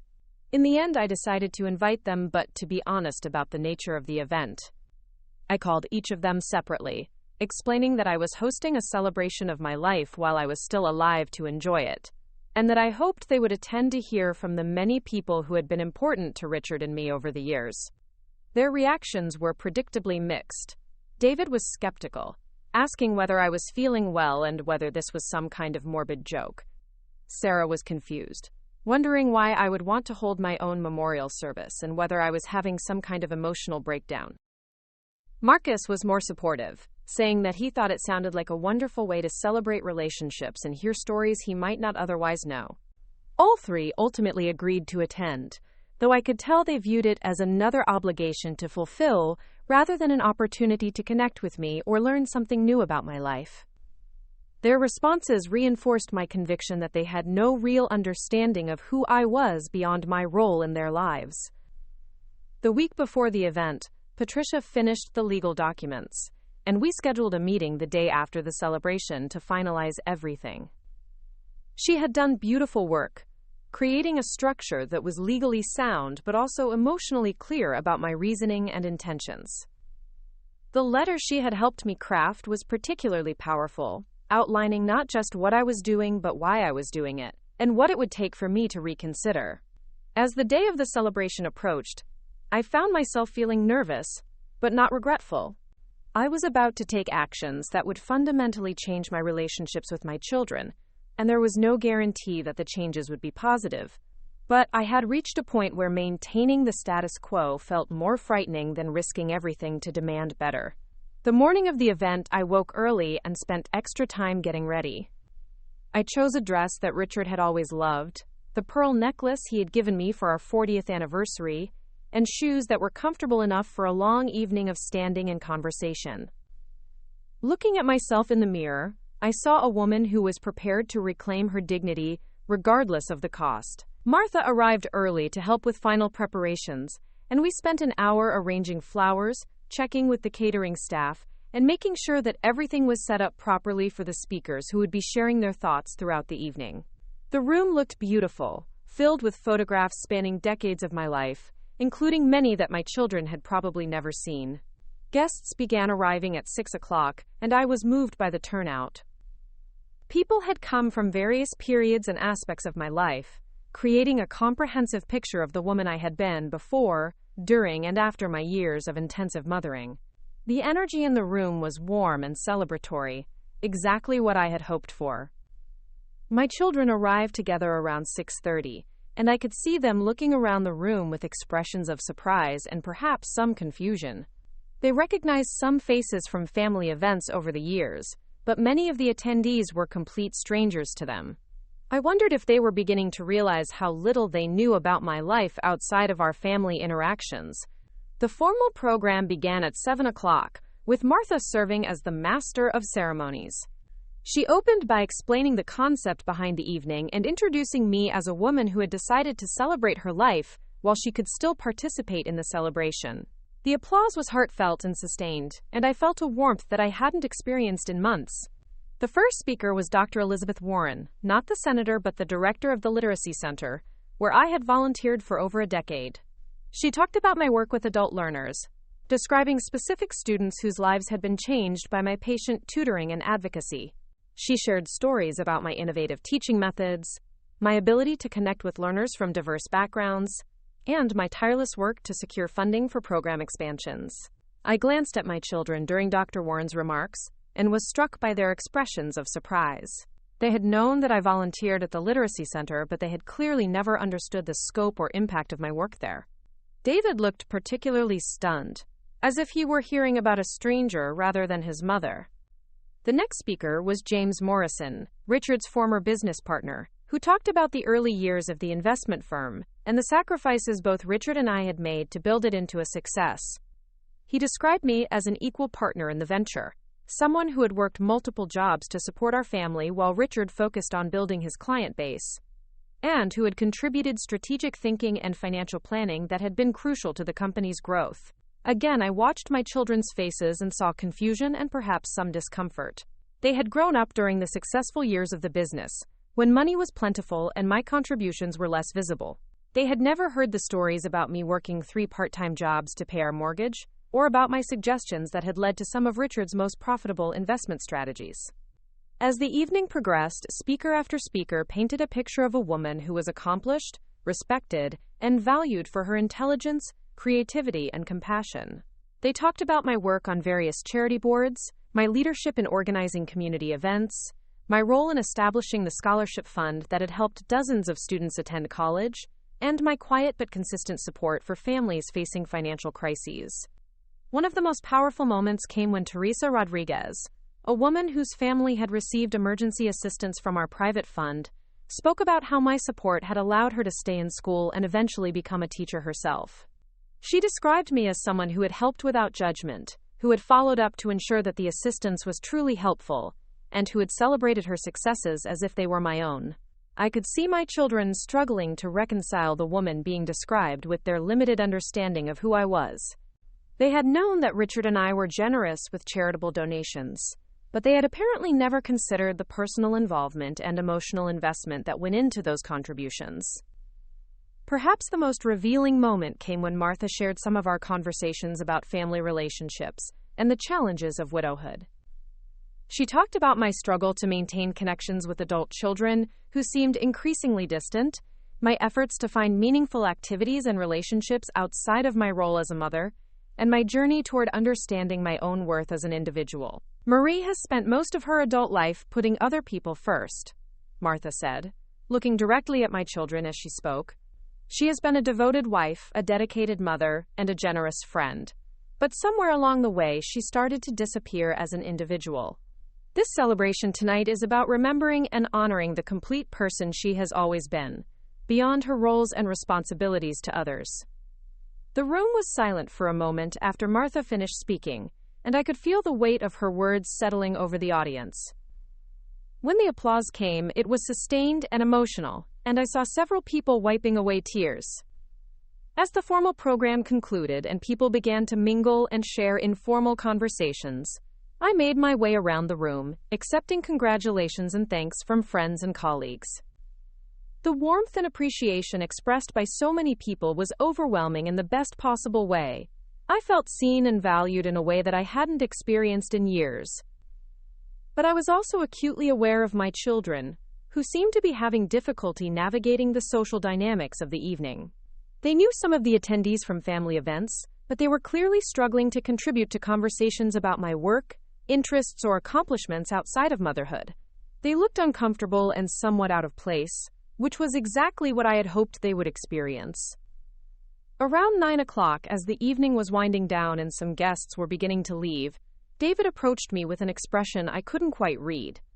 "Mom," he said quietly, "can we talk privately for a minute?" I nodded and led him to a small side room that the club manager had made available for coats and personal items. Sarah and Marcus followed us, apparently having coordinated their approach. "What was this really about?" David asked without preamble. "All these people talking about your work and your contributions and how amazing you are. It felt like, I don't know, like you were trying to prove something." "What do you think I was trying to prove?" I asked, genuinely curious about his interpretation of the evening. "That you have this whole life we don't know about?" Sarah suggested. "That you're more important than we realized?" "And why would I need to prove those things?" I continued. Marcus spoke up, his voice thoughtful. "Because we haven't been paying attention to who you are outside of being our mother?" I smiled at him, grateful that at least one of my children was beginning to understand. "That's part of it," I agreed. "But it's more than just not paying attention. It's about how you value me and what kind of relationship you want to have with me." "We value you," David protested immediately. "You're our mother." "Of course we value you." "How?" I asked simply. "How do you value me?" The question seemed to stump them, just as similar questions had during our phone conversations weeks earlier. They exchanged glances, apparently hoping that one of them would have a ready answer. "We include you in our lives," Sarah finally said. "We invite you to family events. We call to check on you. We ask for your advice about important decisions." "Do you ask for my advice?" I challenged. "Or do you ask for my financial support and call it advice?" "That's not fair," David said, his voice rising slightly. "Just because we've needed help sometimes doesn't mean that's all we care about. When was the last time you asked for my advice about something that didn't involve money?" I pressed. "When was the last time you called me because you missed me, or because you were curious about my thoughts on something?" Again, the question seemed to render them speechless. I could see them searching their memories and apparently coming up empty. "Tonight," I continued, "you heard from dozens of people who know me as an individual, who value my thoughts and opinions and contributions, who seek out my company because they enjoy who I am as a person. Can you say the same thing about your relationships with me? You're being really unfair, Sarah said, tears beginning to form in her eyes. We love you. We've always loved you. I know you love me, I said gently, but you love me as your mother, as someone who exists primarily to support and help you. You don't seem to love me as Marie Campbell, as the woman all these people were talking about tonight. How are we supposed to separate those things? David asked, frustration evident in his voice. You are our mother. That's your primary relationship to us. But it's not my only relationship, I replied. I'm also a friend, a volunteer, community member, a widow rebuilding her life, a woman with interests and opinions and dreams that have nothing to do with any of you. And you've shown very little interest in any of those aspects of who I am. Marcus was nodding slowly, and I could see understanding dawning in his expression. You're right, he said quietly. We've been selfish. We've treated you like you exist for us, rather than as someone with your own life and needs. Thank you for saying that, I told him. It means more than you know. So what happens now? Sarah asked, wiping her eyes with a tissue from her purse. I took a deep breath, knowing that the next few minutes would determine the course of our relationships for years to come. That depends on whether you're willing to make some fundamental changes in how you relate to me. What kind of changes? David asked warily. The kind that would demonstrate that you value me as a complete person rather than just as a source of support, I replied. The kind that would show me that you're genuinely interested in my well-being and happiness, not just in what I can do for you. How do we do that? Marcus asked, and I was encouraged by the sincerity in his voice. You could start by asking me questions about my life that go deeper than whether I'm healthy and whether I need anything, I suggested. You could show interest in my friendships, my activities, my thoughts about books I'm reading, or places I'd like to travel. You could call sometimes just to talk, without needing anything from me. That seems reasonable, Sarah said slowly. We can definitely do better about staying in touch and being more interested in your life. It's not just about staying in touch more frequently, I clarified. It's about fundamentally changing how you think about our relationship. It's about seeing me as someone whose happiness and fulfillment matter independently of how they affect you. Of course your happiness matters to us, David said, but his voice lacked conviction. Does it? I asked. When I told you I felt unwelcome during Easter, your response was to minimize my feelings and blame me for not speaking up sooner. When I said I was lonely and struggling with widowhood, you brushed off my concerns and changed the subject to practical matters. When I declined to fund your Aspen purchase, you accused me of emotional manipulation. David looked uncomfortable, perhaps recognizing the accuracy of my characterizations. I may have handled those conversations poorly, he admitted reluctantly. You handled them exactly the way someone would handle conversations with the person they don't really see or value as an individual, I said. And that needs to change if we're going to have meaningful relationships going forward. What happens if we can't change? Sarah asked quietly. What happens if we try but we're not good enough at it? The question revealed that she was beginning to understand that something significant was at stake.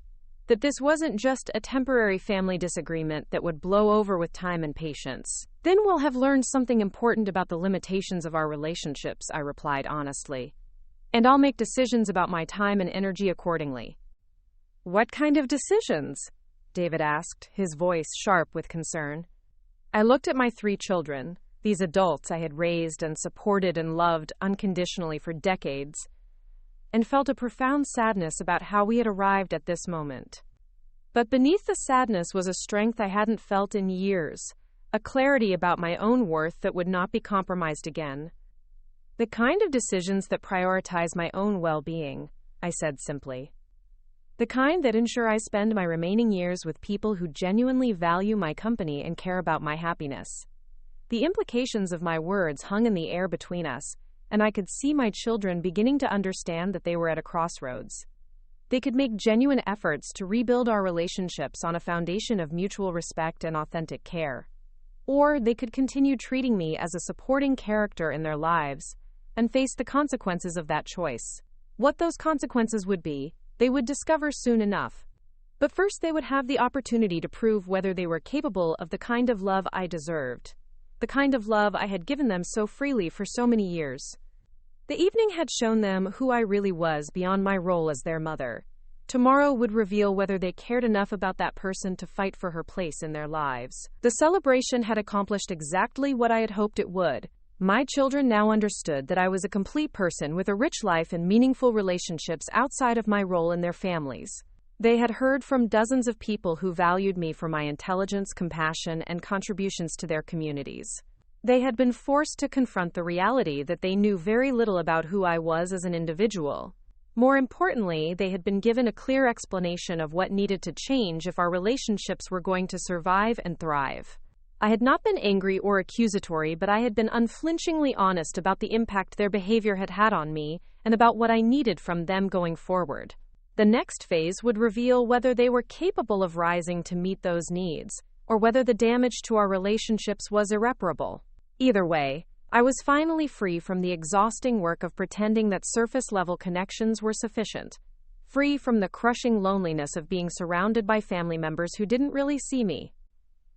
As we rejoined the remaining guests and I accepted final congratulations and well wishes, I felt a profound sense of completion. The woman who had been hiding behind the role of accommodating mother had finally stepped into the light, had finally demanded to be seen and valued for who she truly was.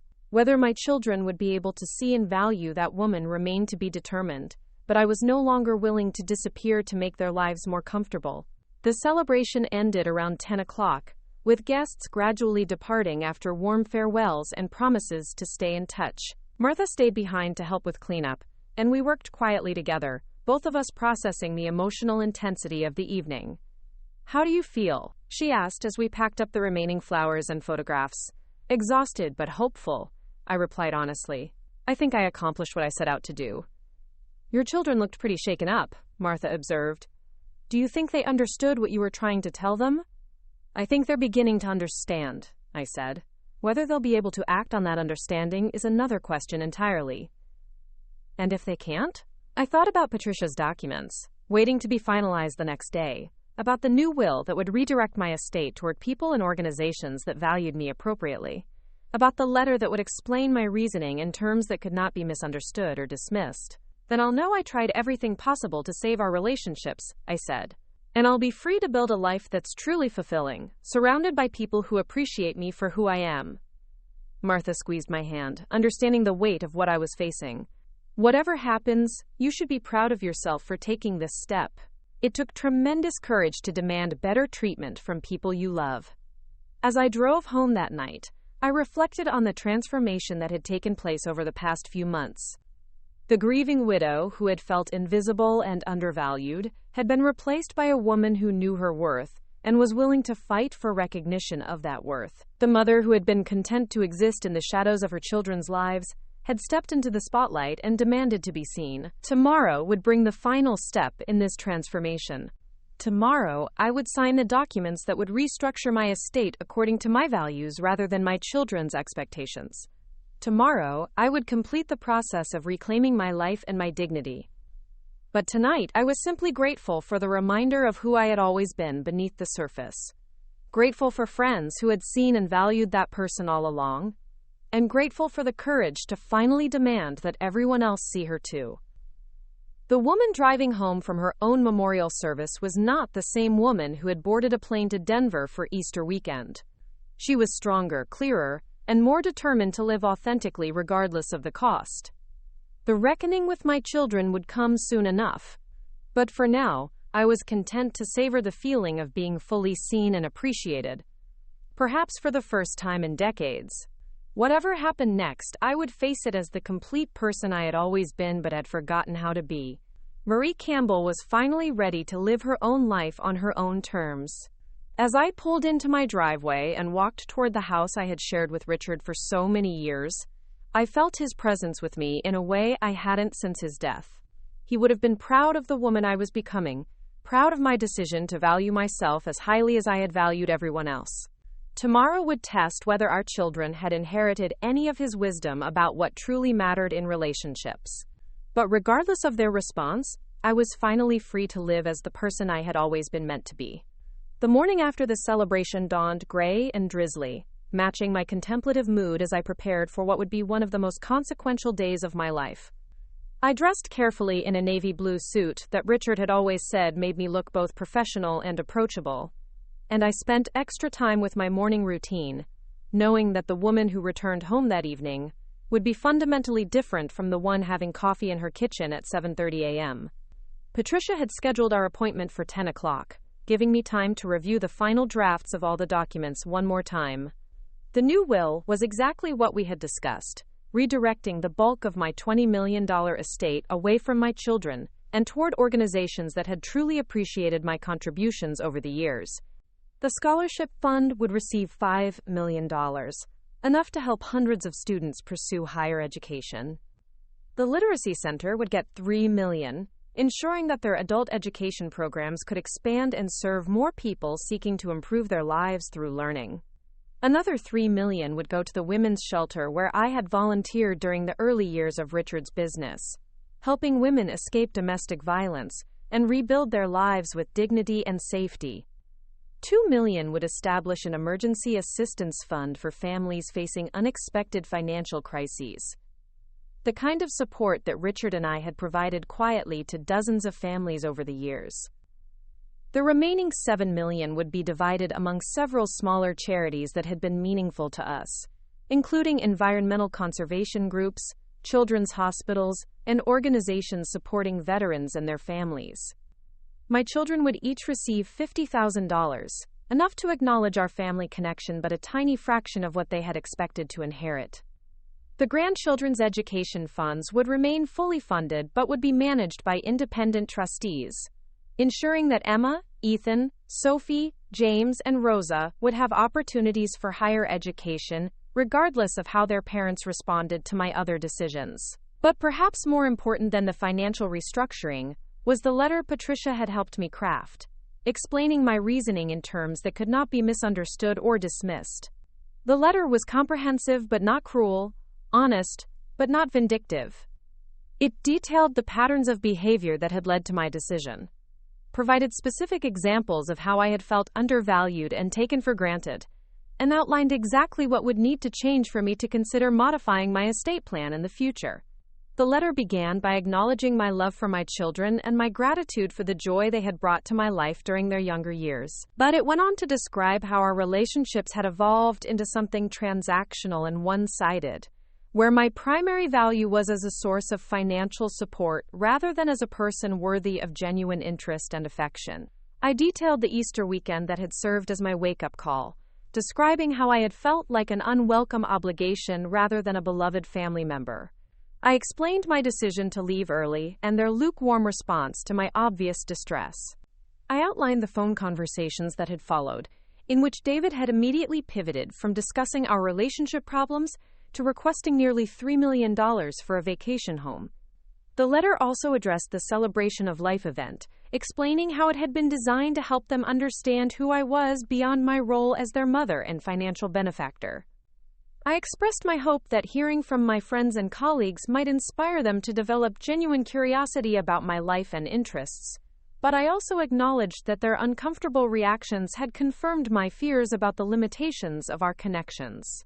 Most importantly, the letter outlined a path forward. I explained that my estate modifications were not necessarily permanent, that I would be willing to reconsider my decisions if my children demonstrated sustained and meaningful changes in how they related to me. But those changes would need to be genuine and consistent, not temporary adjustments designed to restore their inheritance. The specific behaviors I outlined were not unreasonable or demanding. I wanted them to call occasionally just to talk, without needing anything from me. I wanted them to ask about my interests, my friendships, my thoughts about books or current events, or places I might like to travel. I wanted them to remember important dates like my birthday, without assistance from their spouses or assistants. I wanted them to invite me to spend time with them because they enjoyed my company, not because they felt obligated to include me in family events.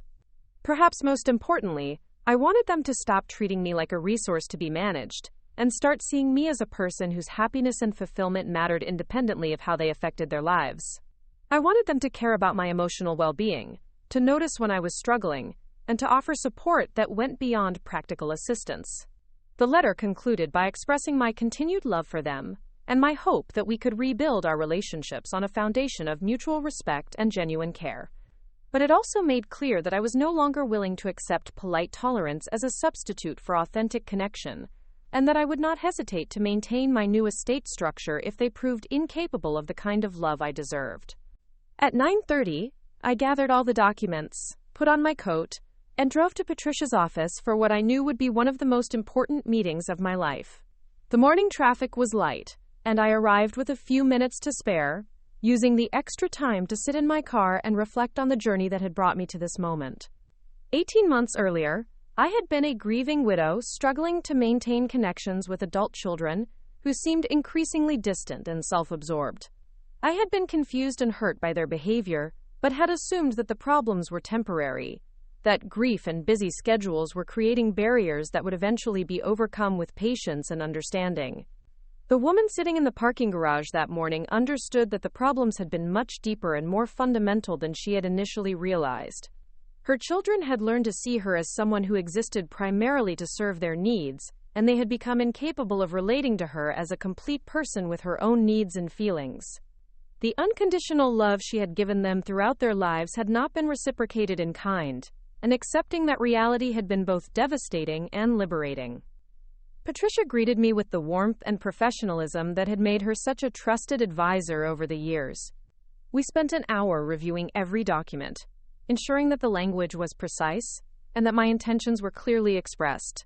She asked thoughtful questions about various scenarios and helped me think through potential complications or challenges.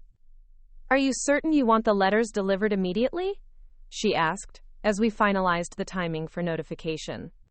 "We could wait a few days or even a few weeks if you want more time to see how they respond to last night." I considered the suggestion, but ultimately decided against delay. I think it's important for them to understand the full context of their situation while the celebration is still fresh in their minds, I said. If they heard all those people talking about who I am as a person and still don't understand what needs to change in our relationships, then a few more days or weeks won't make a difference. "And you're prepared for their reactions?" Patricia asked gently. "They're likely to be shocked and angry, at least initially." "I'm prepared for whatever reactions they have," I replied, with more confidence than I had felt in months. I've spent too many years trying to manage their emotions and protect them from discomfort. If they're shocked and angry, then perhaps that will motivate them to think seriously about why I made these decisions. We completed the signing process around noon, with Patricia's assistant serving as a witness and a notary public authenticating my signature on each document. As I wrote my name on the final page, I felt a profound sense of completion and relief. After months of feeling powerless and invisible, I had finally taken decisive action to reclaim my dignity and my worth. Patricia arranged for the letters to be delivered by courier that afternoon, ensuring that each of my children would receive their copy simultaneously around 4 o'clock. The timing was intentional, late enough in the day that they would have time to read and process the information before deciding how to respond, but early enough that they could reach me that evening if they wanted to discuss the situation immediately. I spent the afternoon at home, puttering around my garden and trying to stay calm while I waited for the inevitable phone calls. The spring flowers were beginning to bloom in earnest, and there was something symbolically appropriate about new growth emerging just as I was embarking on a new phase of my own life. Around 3 o'clock, I received a text message from Marcus asking if I had time to talk. He had clearly been thinking about our conversation the night before and wanted to follow up on his commitment to being a better son. The timing was both touching and tragic, as his letter would be arriving within the hour. I called him back immediately, not wanting him to receive such significant news without some preparation. "Marcus," I said when he answered, "I'm glad you called. How are you feeling about everything we discussed last night?" "Honestly, pretty awful," he replied. "Luis and I talked for hours after we got home, and I kept thinking about all the ways I've been selfish and inattentive. I want to do better, Mom. I want to be the kind of son you deserve." The sincerity in his voice was heartbreaking, given what he was about to learn.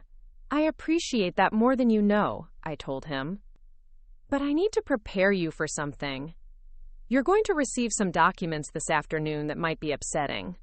I want you to know that I love you, and that my decisions aren't meant to punish you, but to protect myself and to create consequences that might motivate real change. What kind of documents? Marcus asked, his voice immediately tense with concern. Information about changes I've made to my estate planning, I said carefully. Changes that reflect my need to prioritize relationships where I feel genuinely valued and appreciated. There was a long silence on the other end of the line. Are you disinheriting us? Marcus asked quietly. I'm redirecting my resources toward people and organizations that have consistently demonstrated that they value me as a complete person, I replied. The letter will explain everything in detail. Oh, God, Marcus whispered. Mom, I know we've been terrible, but don't you think this is kind of extreme? What I think is extreme, I said gently, is spending decades giving unconditional love and support to people who respond by treating me like a convenient resource rather than a person they cherish. But we do cherish you, Marcus protested. Maybe we haven't been good at showing it, but you have to know that we love you. I know you love the version of me that exists to support and help you, I replied. But I'm not sure you love Marie Campbell, the individual woman with her own needs and dreams and feelings. And that's what has to change. We talked for another 20 minutes, with Marcus becoming increasingly distressed as he began to understand the scope of what was happening. But even in his distress, I could hear him grappling seriously with the issues I had raised, trying to understand how our relationships had become so unbalanced, and what he could do to repair the damage. What do I need to do? He asked finally. Tell me what I need to do to fix this. Read the letter carefully, I told him. Think about what it says, not just about the financial implications, but about the relationship patterns it describes. And then decide whether you're capable of the kind of sustained change that would be required to rebuild our connection.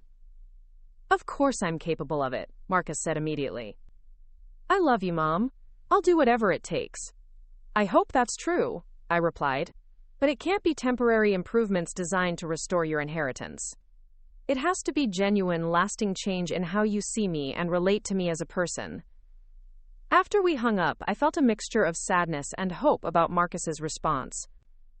Of my 3 children, he seemed the most capable of authentic self-reflection and genuine change. But whether he could sustain that change over time, and whether his siblings could rise to meet the same standard, remained to be seen.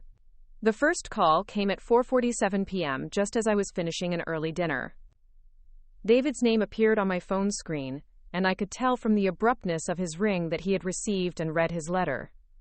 What the hell is this? He demanded without preamble. Did you really disinherit us because we didn't fawn over you enough during Easter? Did you read the entire letter? I asked calmly. I read enough, David snapped. This is insane, Mom. You can't just throw away decades of family relationships because you had hurt feelings about one weekend. The letter explains that this isn't about one weekend, I replied. It's about years of being treated like a bank account, rather than a person you love. That's ridiculous, David said, his voice rising with anger. We've never treated you like a bank account. We're grateful for everything you've done for us, and we've never taken your help for granted. When you called to ask for nearly $3 million for the Aspen property, I said, did you express any interest in my feelings about your request? Did you ask whether I was comfortable with such a large expenditure, or whether I had other priorities for my money? I didn't think I needed to ask, David replied. You've always been generous with helping us achieve our goals. Exactly, I said. You didn't think you needed to ask because you assumed my money was available for your goals, regardless of my own thoughts or feelings about the matter. What's wrong with that? David demanded. Parents help their children. That's what families do. Families also show interest in each other's lives beyond financial transactions, I countered. When was the last time you called to ask about my book club, or my volunteer work, or how I was adjusting to widowhood? I ask how you're doing every time we talk, David protested. You ask if I'm healthy and if I need anything, I corrected. Those are practical questions, not personal ones. You don't ask if I'm happy or lonely or excited about anything in my life." David was quiet for a moment, apparently trying to formulate a response. "Look, maybe we could have been more attentive," he finally admitted, "but this seems like a pretty extreme overreaction. You're talking about giving away $20 million to strangers instead of your own children." "I'm giving it to people and organizations that value me appropriately," I said. "People who have shown genuine interest in my well-being, and who have made me feel appreciated for who I am as a person." "So this is about punishment," David said, his voice turning cold. "You're punishing us for not being the perfect children you wanted." "I'm protecting myself from relationships that drain my energy and diminish my sense of self-worth," I replied. "If you want to characterize that as punishment, that's your choice." "This is emotional manipulation," David accused. "You're holding our inheritance hostage to force us to jump through hoops and pretend to care about your feelings." The accusation stung, but I had expected it. "David," I said quietly, "the fact that you see genuine interest in my emotional well-being as jumping through hoops and pretending to care tells me everything I need to know about how you really view our relationship." "That's not what I meant," David backtracked quickly, apparently realizing how his words had sounded.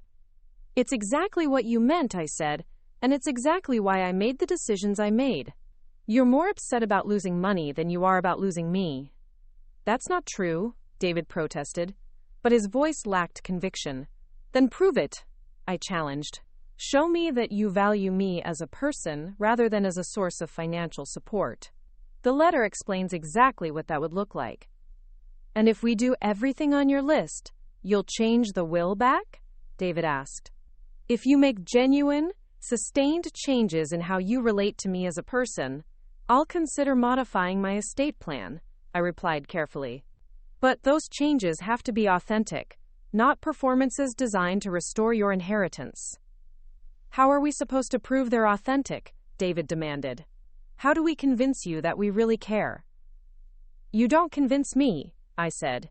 "You either care or you don't. You either find me interesting and valuable as a person, or you don't. You either want to spend time with me because you enjoy my company or you don't. Those things can't be faked over the long term." David was quiet for a long moment, and I could hear him breathing heavily on the other end of the line. "This is really happening," he said finally. "You're really going to give our inheritance away to charity." "I've already done it," I confirmed. "The documents are signed and legally binding." "Jesus," David whispered. "Mom, do you have any idea what you've done? That money was supposed to secure our children's futures, help us pay for their college educations, maybe allow us to retire comfortably someday." "Your children's education funds are still intact," I reminded him. "And you're all successful adults with good incomes. You don't need my money to live well." "But we were counting on it," David said, his voice taking on a whining quality that reminded me of his childhood tantrums. "We made plans based on that inheritance. You made plans based on money that was never yours," I pointed out. "Money that I earned, and that I have every right to distribute according to my own values and priorities. To strangers," David said bitterly. "You're giving our family's money to complete strangers." "I'm giving it to people who have treated me with respect and appreciation," I corrected. "People who have shown genuine interest in my well-being, and who have made meaningful contributions to their communities." The conversation continued for another 30 minutes, with David alternating between anger, pleading, and attempts at negotiation. He suggested that we could work out a compromise, perhaps with the charities receiving smaller amounts and the family receiving the majority of the estate. He offered to sign contracts guaranteeing better behavior in exchange for restored inheritance. He even proposed that I move in with his family so they could demonstrate their care and attention more consistently. But none of his suggestions addressed the fundamental issue, which was his inability to see me as a person whose happiness and dignity mattered independently of what I could provide for his family. Even his offer to have me move in with them was framed in terms of what it would accomplish for him rather than what it might mean for me. The call with Sarah came an hour later, and her reaction was different but equally revealing. Instead of David's anger, she responded with tears and emotional manipulation. "Mom, how could you do this to us?" She sobbed into the phone. "How could you just throw away our family like this?" "I haven't thrown away our family," I replied calmly. "I've made decisions about my estate based on how I've been treated by my family." "But we love you," Sarah wailed. "We've always loved you. Maybe we haven't been perfect, but no family is perfect." "This isn't about perfection," I said. "It's about basic respect and consideration. It's about being valued as a complete person, rather than just as someone who solves problems and provides financial support." "We do value you," Sarah insisted. "You're the most important person in our lives." "When was the last time you asked about my life in a way that showed genuine curiosity about me as an individual?" I asked. "I ask about your life all the time," Sarah protested. "You ask about my health and my practical needs," I corrected. "You don't ask about my thoughts, my feelings, my interests, my dreams for the future." "I didn't know you wanted me to ask about those things," Sarah said, her voice small and confused. "Every person wants to be seen and valued for who they are," I replied. "The fact that you didn't realize I might want that kind of attention and interest is part of the problem." Sarah cried for several more minutes, and I waited patiently for her to compose herself. When she finally spoke again, her voice was steadier, but still filled with distress. "What do we need to do?" she asked. "Tell me what we need to do to fix this." "The same thing I told your brothers," I said. "Read the letter carefully, think about the patterns it describes, and decide whether you're capable of making genuine, sustained changes in how you relate to me." "Of course I'm capable of it," Sarah said immediately. "I'll call you every day if that's what you want. I'll visit more often. I'll ask about your interests. I'll do whatever you need." "It can't be a performance," I warned. "It has to be genuine interest and care, not a checklist of behaviors designed to restore your inheritance." "How will you know the difference?" Sarah asked. "The same way anyone knows whether someone genuinely cares about them," I replied. "Through consistency, authenticity, and the quality of attention they receive." Sarah spent another 20 minutes, alternating between promises to do better and attempts to negotiate modifications to my decisions. Like David, she seemed incapable of understanding that this wasn't a business transaction that could be resolved through compromise and negotiation. It was about fundamental changes in how she saw me and related to me as a person. The call with Marcus was different from the conversations with his siblings, partly because I had already prepared him for what was coming, and partly because he seemed more capable of genuine self-reflection.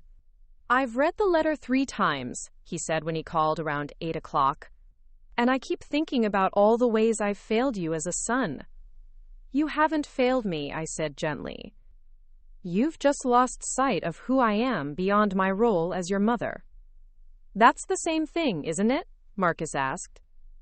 "If I can't see you as a complete person, if I've reduced you to just someone who helps me and supports my career, then I have failed you." I was moved by his willingness to take responsibility without making excuses or trying to minimize the problem. "The important thing is that you're recognizing it now," I told him. "The question is whether you can make lasting changes." "I want to try," Marcus said. "Not because of the money, although I'll admit that losing the inheritance is terrifying, but because I've realized that I don't really know you anymore, and that's my loss as much as yours." "What do you mean?" "All those people at the celebration last night talking about your work and your interests and your contributions to the community," Marcus said. "I should have known those stories. I should have been proud of you for reasons that had nothing to do with being my mother." "You can still learn those stories," I pointed out. "You can still be proud of me for who I am as an individual." "If you let me," Marcus said quietly. "If it's not too late." "It's not too late," I assured him. "But it will require sustained effort and genuine change, not just temporary improvements." "I understand," Marcus said. "And I want you to know that even if I can't convince you to change your mind about the inheritance, I still want to rebuild our relationship. You deserve so much better than what I've given you." We talked for over an hour, with Marcus asking thoughtful questions about my experiences and feelings over the past few years. He wanted to understand how our relationship had deteriorated, what I had needed from him that I hadn't received, and how he could demonstrate genuine care and interest going forward. It was the kind of conversation I had been longing to have with one of my children for months, and it gave me hope that at least one of my relationships might be salvageable. But I also remained cautious, aware that crisis often motivated temporary changes that didn't persist once the immediate threat had passed. Over the following weeks, my children's responses to the situation revealed the depth of their character and the authenticity of their commitments to change. David's reaction was predictably focused on practical solutions and damage control. He hired an attorney to explore whether my estate modifications could be challenged legally, and he reached out to other family members to try to build support for pressuring me to reconsider my decisions. When his legal research revealed that my changes were completely valid and legally unassailable, he shifted to a campaign of emotional pressure. He arranged for the grandchildren to call me with carefully coached messages about how much they loved me and how sad they were about the family conflict. He shared selective details about the situation with mutual friends, framing it as a story about an elderly woman making irrational decisions due to grief and loneliness. But perhaps most tellingly, David's attempts at improved behavior were transparently calculated and short-lived. He called more frequently for about 2 weeks, asking scripted questions about my activities and interests. But the conversations felt forced and artificial, and he seemed to be checking items off a list rather than engaging in genuine dialogue. When I didn't immediately respond to his efforts with promises to restore his inheritance, David's patience quickly evaporated. He returned to his previous pattern of infrequent surface-level contact, apparently concluding that the effort required to maintain better behavior wasn't worth the uncertain payoff. Sarah's response was more emotional, but equally self-centered. She oscillated between tearful apologies and angry accusations, sometimes within the same conversation. She made dramatic gestures like sending expensive flower arrangements and heartfelt cards, but she struggled to maintain consistent improvements in our actual interactions. Like David, Sarah's attempts at better behavior felt performative rather than authentic. She would call with great enthusiasm to ask about my book club or my volunteer work, but she clearly wasn't listening to my responses. When I mentioned the same activities in subsequent conversations, she would ask about them again, as if hearing about them for the first time. Most revealing was Sarah's tendency to treat our improved interactions as currency that could be exchanged for restored inheritance. After a few weeks of more frequent calls and visits, she began hinting that she had proven her commitment to change and wondered when I might be ready to modify my estate plan accordingly. Marcus, however, surprised me with the consistency and authenticity of his efforts.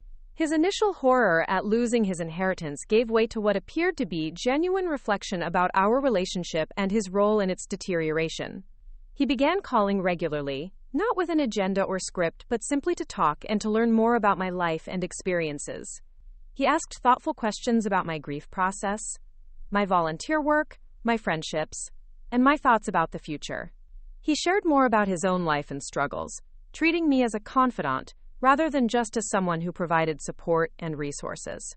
He remembered details from our conversations and followed up on things I had mentioned, demonstrating that he was genuinely listening and engaged. Perhaps most importantly, Marcus began inviting me to spend time with him and Louise, not because of obligation or special occasions, but because he seemed to genuinely enjoy my company. They included me in casual dinners, gallery openings, and social events, introducing me to their friends as someone they were proud to know, rather than simply as Marcus's mother.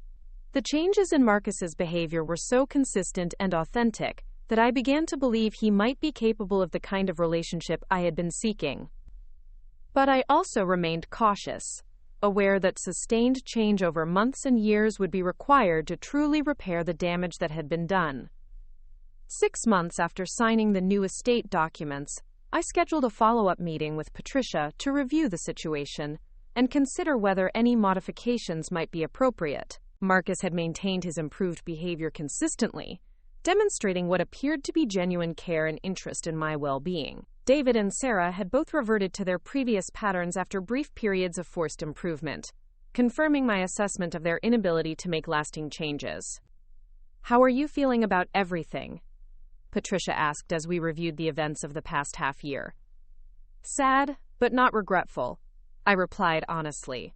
I'm sad that David and Sarah weren't capable of the kind of love I deserve, but I'm not sorry I demanded better treatment. And Marcus? Marcus gives me hope, I said. Not just hope that one of my relationships can be repaired, but hope that I was right to believe my children were capable of better behavior if they were properly motivated. Patricia and I discussed various options for acknowledging Marcus's efforts while maintaining appropriate boundaries and incentives for continued improvement. We ultimately decided to establish a separate trust that would provide Marcus with a more substantial inheritance, contingent on his maintaining the improved relationship patterns he had demonstrated over the past 6 months. The trust was structured to reward sustained good behavior rather than temporary changes, with distributions tied to ongoing demonstration of genuine care and respect.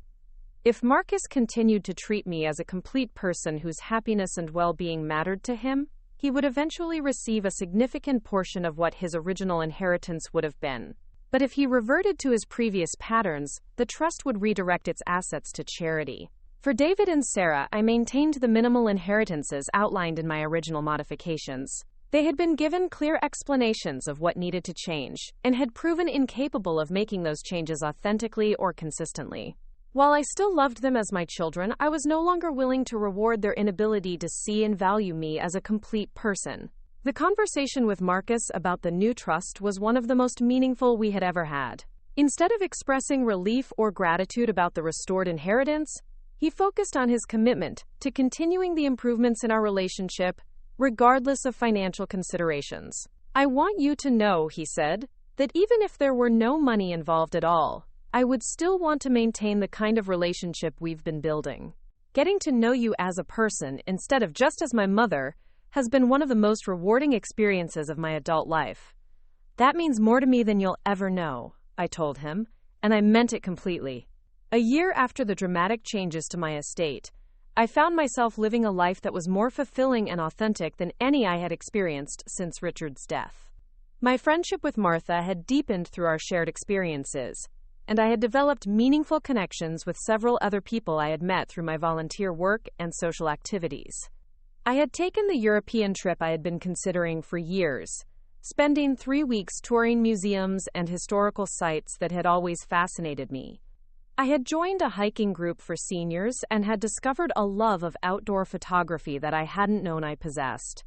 I had even begun taking art classes, something I had always wanted to do but had never prioritized during my years of intensive mothering. Most importantly, I had reclaimed my sense of self-worth and dignity. I no longer defined my value primarily through my ability to support and help others, and I no longer accepted treatment that made me feel invisible or unappreciated. I had learned to prioritize my own happiness and fulfillment, and I had surrounded myself with people who genuinely valued my company and contributions. Marcus and I had developed the kind of adult relationship I had always hoped to have with my children, built on mutual respect, genuine interest, and authentic care. We talked regularly about everything from art and politics to family memories and future dreams. He included me in his life not out of obligation but because he enjoyed my presence and valued my perspective. David and Sarah had eventually accepted the reality of their situation, though their responses remained telling. David focused primarily on the financial implications, restructuring his own plans and expectations to account for the lost inheritance. He maintained minimal contact with me, apparently concluding that the effort required for better behavior wasn't worthwhile without the promise of financial reward. Sarah continued to make periodic attempts at improved behavior, but they remained transparently motivated by hope of restored inheritance, rather than genuine care for my well-being. She would call with great enthusiasm for a few weeks, then disappear for months when her efforts didn't produce immediate results. Both David and Sarah seemed genuinely bewildered by my decisions, unable to understand how their treatment of me had been problematic, or why I had felt the need for such dramatic action. They continued to characterize my choices as emotional overreaction rather than appropriate self-protection, confirming that they had never truly understood the issues I had tried to explain. The grandchildren remained largely unaffected by the family dynamics, partly because their education funds had been preserved, and partly because Marcus helped maintain connections when appropriate. Emma, Ethan, Sophie, James, and Rosa continued to receive birthday cards and holiday gifts from me, and I maintained loving relationships with all of them despite the tensions with their parents. As I sat in my garden on a beautiful spring morning 2 years after the estate changes, I reflected on the journey that had brought me to this point. The grieving widow who had felt invisible and undervalued had been replaced by a woman who knew her worth and insisted on being treated accordingly.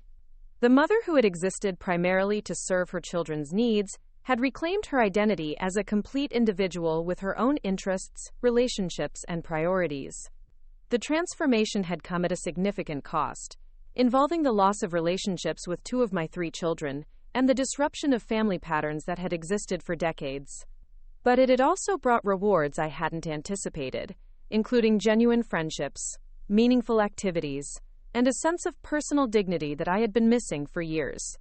Most importantly, I had learned that love without respect is not sustainable, and that unconditional giving without reciprocal care ultimately destroys the very relationships it's meant to nurture. I had discovered that demanding better treatment from people you love is not selfish or unreasonable, but necessary for maintaining authentic connections. The woman who had walked out of a Denver airport hotel room 2 years earlier, confused and hurt by her children's indifference, had evolved into someone who understood her own value and refused to accept less than she deserved. Marie Campbell had finally learned to live her own life on her own terms, surrounded by people who appreciated her for who she truly was, rather than what she could provide. The phone rang as I was finishing my morning coffee, and Marcus's name appeared on the screen. We had plans to visit a new gallery opening that afternoon, followed by dinner at a restaurant he had been wanting to try. It was the kind of spontaneous, enjoyable plan that had become typical of our relationship, based on shared interests and genuine affection, rather than obligation or expectation. "Good morning, Mom," he said warmly. "Are you still excited about the gallery today?" "I can't wait," I replied honestly. "And I'm looking forward to hearing about your meeting with the curator yesterday." As we chatted about art and plans and the beautiful weather, I felt grateful for the difficult journey that had led to this moment.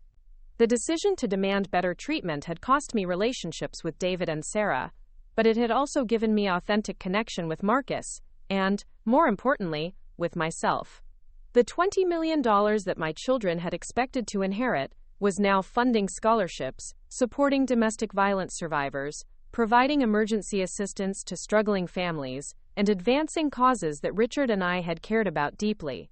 The money was creating positive change in the world, while honoring the values that had guided our lives together. For the first time in years, I was truly happy. Not the anxious happiness of someone constantly trying to please others, but the deep satisfaction of someone living authentically according to her own principles and priorities.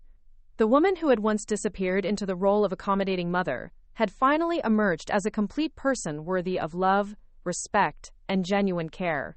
My children had been given a clear choice between treating me as a resource to be managed and seeing me as a person to be cherished. Marcus had chosen wisely and had been rewarded accordingly. David and Sarah had chosen poorly and had faced the natural consequences of their choices. But regardless of their decisions, I had finally chosen myself, and that choice had transformed my life in ways I was still discovering. The sun was shining, my garden was blooming, and I had plans with someone who genuinely enjoyed my company. For the first time in decades, Marie Campbell was exactly where she belonged, living the life she deserved, surrounded by people who valued her appropriately. The journey to get there had been painful, but the destination was worth every difficult step. Up next, you've got 2 more standout stories right on your screen. If this one hit the mark, you won't want to pass these up. Just click and check them out.